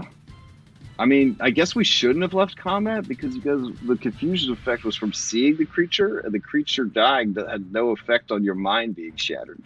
But I guess we're here now. So. Well, is Zalgermath kaput, or does it get a chance to roll saves? I mean, Zalgermath is wherever Zalgermath is. He's also like dead, so can't really do anything. I mean, we could bring him around. Yeah, you could have Ravik know where the body is. Ravik bring him back to life. Oh wait, no, we can't. Kravik's dead. But you've been such bros to the people of Saltmarsh, you could just go ask them if they can use Ray's dead or something. How do we carry his body? All right, so I mean, we have a scroll of Revivify, right? Yep. Well, actually, the confusion effect, I'm actually curious to see how it plays out. So let's put everybody back where they were, and we'll do a real quick initiative roll, because I'm kind of curious how this is going to play out. Because, I mean, Gertie is pretty tough, so if she accidentally kills a bunch more people, that could be pretty cool. So...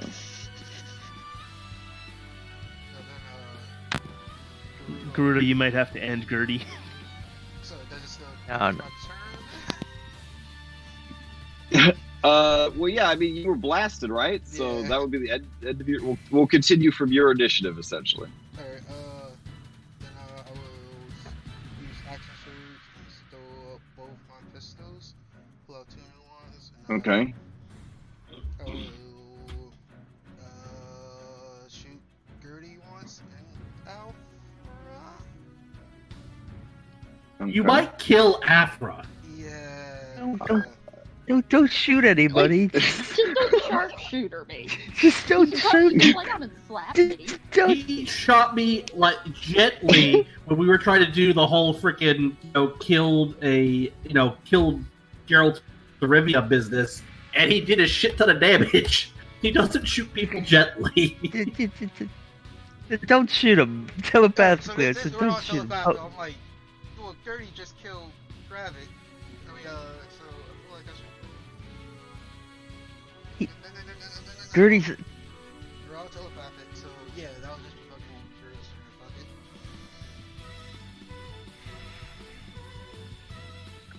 it. Okay, so who are you? You're using your action surge, you said, Yeah, and then I you're was gonna shoot, but nah, you're blasting, or no? So you're not using it. You could come and poke him with this dagger.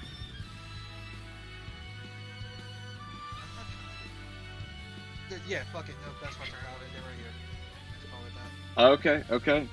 Mario, you're up. You could have sworn combat ended, but it didn't. So you're pretty sure some wild shit could still happen in your Mario's professional like experience.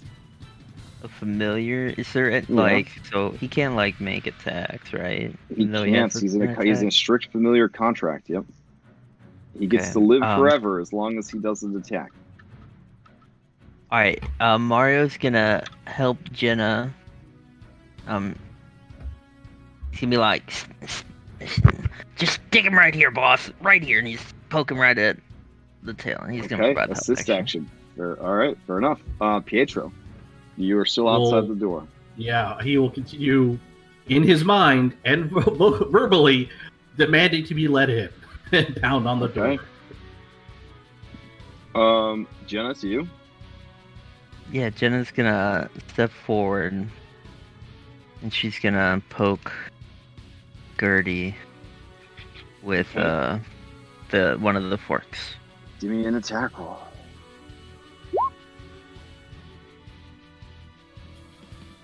Okay. You scratch Gertie's hide with the fork. And then I'm gonna grab Mario, and I'm fucking walk away from Gertie. Fair enough. All right, Gertie, give me a D10.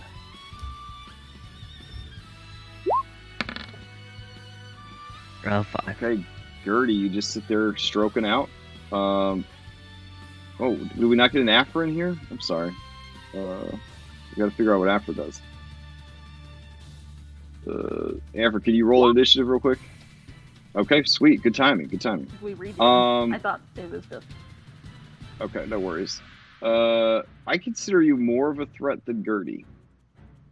Alright, so Afra, give me a D10 roll, please. I did. It was a 1. Oh, a 1. Okay. Use all your movements to move in a random direction.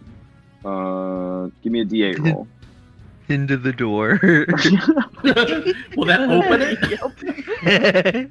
1, 2, 3. So you head this way, across the room. 1, 2, 3, with 4, rogue 5, actions and all that jazz. Yeah, you can just hit walk the right to this wall. Okay. Jenna, you're like, man, Eldracar, fuck this shit. Garuda, to you, as you watch your allies just kind of kill each other and stumble about. You would never, Jenna, kill your allies. So it's crazy to see this kind of thing happening in the game. So Garuda, what do you do? Afra and Gertie are a mess. Oh wait, before you do, Afra, give me a saving throw. Oh yeah.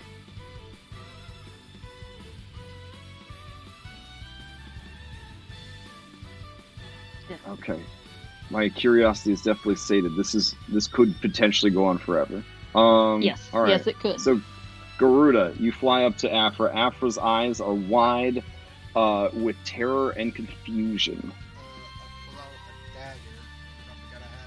Okay.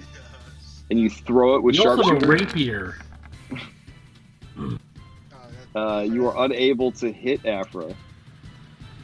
As she puts her nose in the corner. Again? Oh, I'm sorry. You get it. Okay. You do stab her for 6, and then stab her again for 7. Afra, go ahead and give me 2 more wisdom saving throws. There you go. And then you have your full faculties back when you get stabbed with the silver dagger.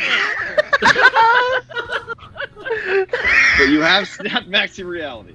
Now where are you trying to stab her? You like trying to like... The last thing you remember, reference, there was a big, like, oozing monstrosity, and it was telling you that it had come to bring you to She Who Hungers, that your promise must be kept. The day of reckoning was upon you. You would sate her hunger for all eternity. You went into your ice cave and talked to your magic penguin to try to like center yourself, and then now you're here, and you're pretty bruised up, and you're on the other side of the room, and there's stairs. Also, Gravik's dead, and Zelgrabath's gone. I mean, so it worked. Yeah. Success. Yep, your mental training was successful. Mario, do you do anything? Yeah, Mario is gonna be like, boss, I told you, right here, and provide the help action, and then fly back. Okay. Pietro, do you just kind of slowly pound on the door? I'm gonna telepathically to Pietro, ask him to go talk, ask if any of the hobgoblins have any levels in Druid, Cleric, Divine Soul, Warlock, Celestial, Sorcerer. Wait, what are the Devastators? What are they? Are they wizards or are they? They are wizards. Yeah, they're the OG war wizards. We just go and see if anyone could eventually cast Revivify. Because we have a scroll they could use on grab it if they hurry up. To make it to these guys in a minute. So you better, Oh my gosh. So yes, I'm like, run and drag them. Oh man. Okay. Okay, in that case, I will have to burn my action surge. Oh, fair enough. Get happy with this shit. I mean, I could probably go a little bit faster than he is. I can get 90 rounds in a go. Your turn is up. If you want to go, you want to dash after him, try to go run for help, I guess. Okay. Wait. There. While that is happening, Jenna, your turn comes up, and then Gertie's turn. The store is closed. Oh yeah, you have the key though, right? Okay, well I will open the door. All right. You hear the door open, Pietro. It is frustrating. Okay. That is very frustrating right now. And I'm going to second my win 90 feet. because I have to burn. Okay. That brings us to... Wait. No, that's it. I go to here. Okay. I make it a little bit farther up.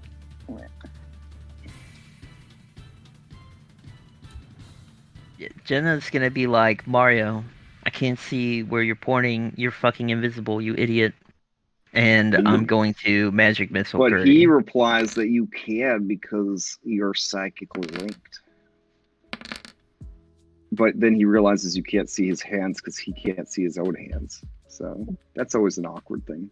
You just start magic missiling. That's good. I magic missile. Give me 3 different wisdom saving throws. This will have to do it. Yep. Okay. All right. So now we're out of combat. As you are racing down the hallway to try and get to these hobgoblins, there are hobgoblins standing at the door, just sort of watching the armored, and the armor's watching them.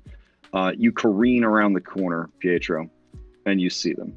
They look over at you, seeing that you are,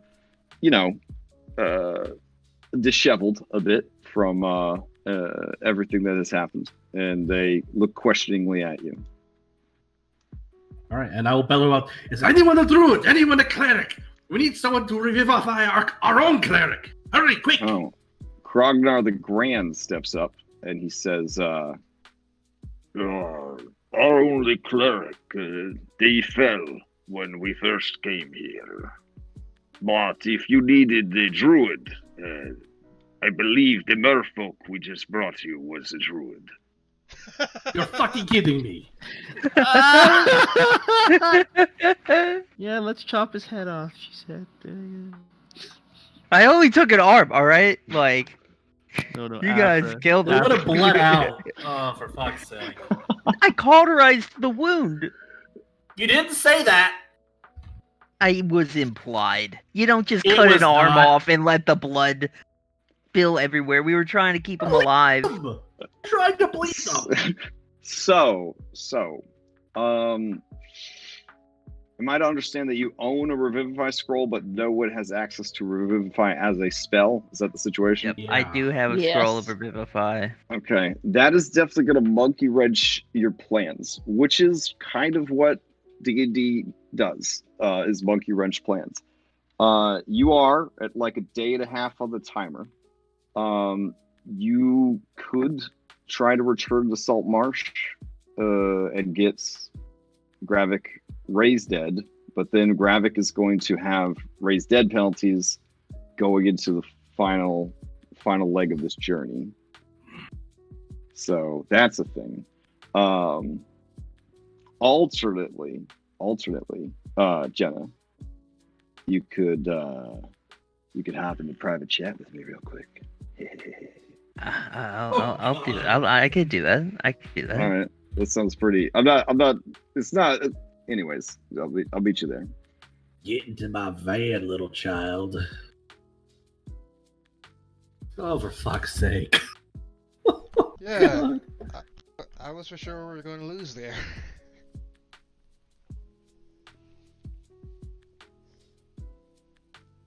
Lars, I'm sorry. Sorry.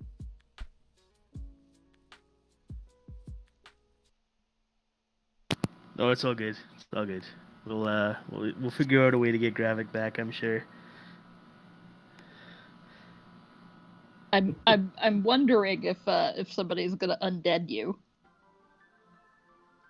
Yeah. Oh damn. Yeah. I also feel bad because I got Zalgarmath wasted.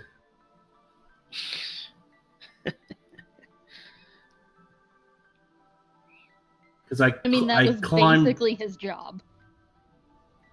Hey, yeah, but we need all the meat shields we can get. Gravik, Lariotis, can you join us with the?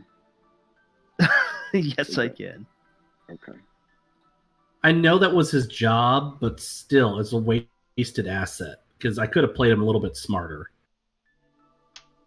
Like, I thought the whole business with the head was going to help, and that's why I climbed down off the wall. You could have just like. I thought it would help too.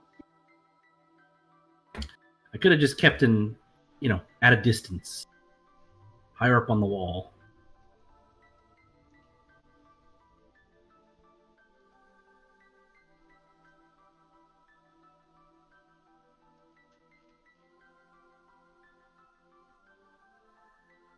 God, that fucking Eldritch horror hit like a fucking tank. Yeah. I thought we were done for completely. Like, I was in my head, I was literally saying, well, that sucks way campaign.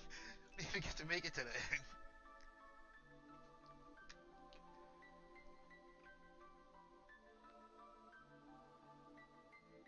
Yeah, this could not go well. We only lost one, though. These crit cards and everything. Yeah. And a disintegration thing, I was not expecting that one.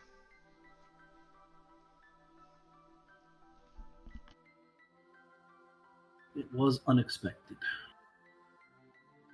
Like, have you ever seen the movie Inside Out? Like that is what it reminded me of when they went to the abstract thought area. It's just very disturbing.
Wonder what kind of devil's deal they're making. Jeez.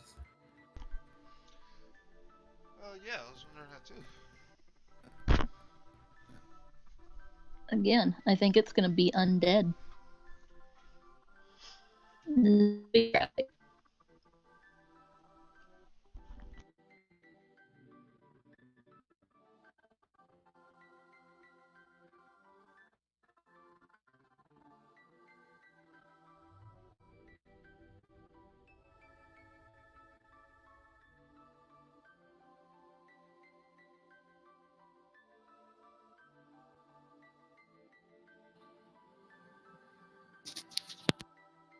All right. We have our guesses. On that note, we will end the session. We don't figure it out. With the vault, the entrance to the vault revealed. Yeah. All right. I guess that's it. You stand at the entrance to the Vault of Souls, which has caused so much grief and prosperity for the people of Saltmarsh. And now the promises made must be paid. So next week you defend your ill-gotten booty against she who hungers when she comes to claim it. Hopefully, the power granted to you by the ritual will be enough to keep your prize and your lives / souls. So yeah, it's gonna be a doozy. It's gonna be a doozy. Whew. All right. Yeah, guys, I offered Lars to play Gertie, but he said he doesn't want to play his killer, so he's just gonna play Mario next session. Okay. Honestly, that's a good character. Mario's a good character. So You got one counter spell. We will resume and finish this bad boy next week. I really appreciate this week and last week everybody being super patient with my ISP issues. If I don't have a good resolution by then, you may have to hear Tinny Shoebox crash, and I'll just go hotspot from the very beginning. That way, there's no awkward switching like halfway through kind of deal. So hopefully clear your schedules though, because final sessions have a bad habit of running a little bit over or a lot over. So if we need to go like an extra hour, I would like to be able to go an extra hour because it would be kind of silly to only have an hour of campaign left, sort of thing. Also, I have expositions that I personally had written that, you know, based on you guys, but then you guys are so unpredictable. Or not. Yeah, exposition, that's the end, right? No, it's exposition before. Epilogues? No, prologues. Epilogue. Thank you. Yeah, I had epilogues. There we go. I had epilogues for each of you that I had written, but you guys are so unpredictable that I kind of would like homework assignment wise for you to have a vague idea of what you would do with this great power if you are able to successfully take it and keep it, and then we can kind of share those post-session. And then I guess even if you die and your soul's consumed for all eternity and you don't exist anymore, you could still read it as a fun memory of your character. So that'll be cool. All right. Announcements. Tomorrow is the last Odyssey until October. There's no Odyssey and there's no Skull and Shackles in September.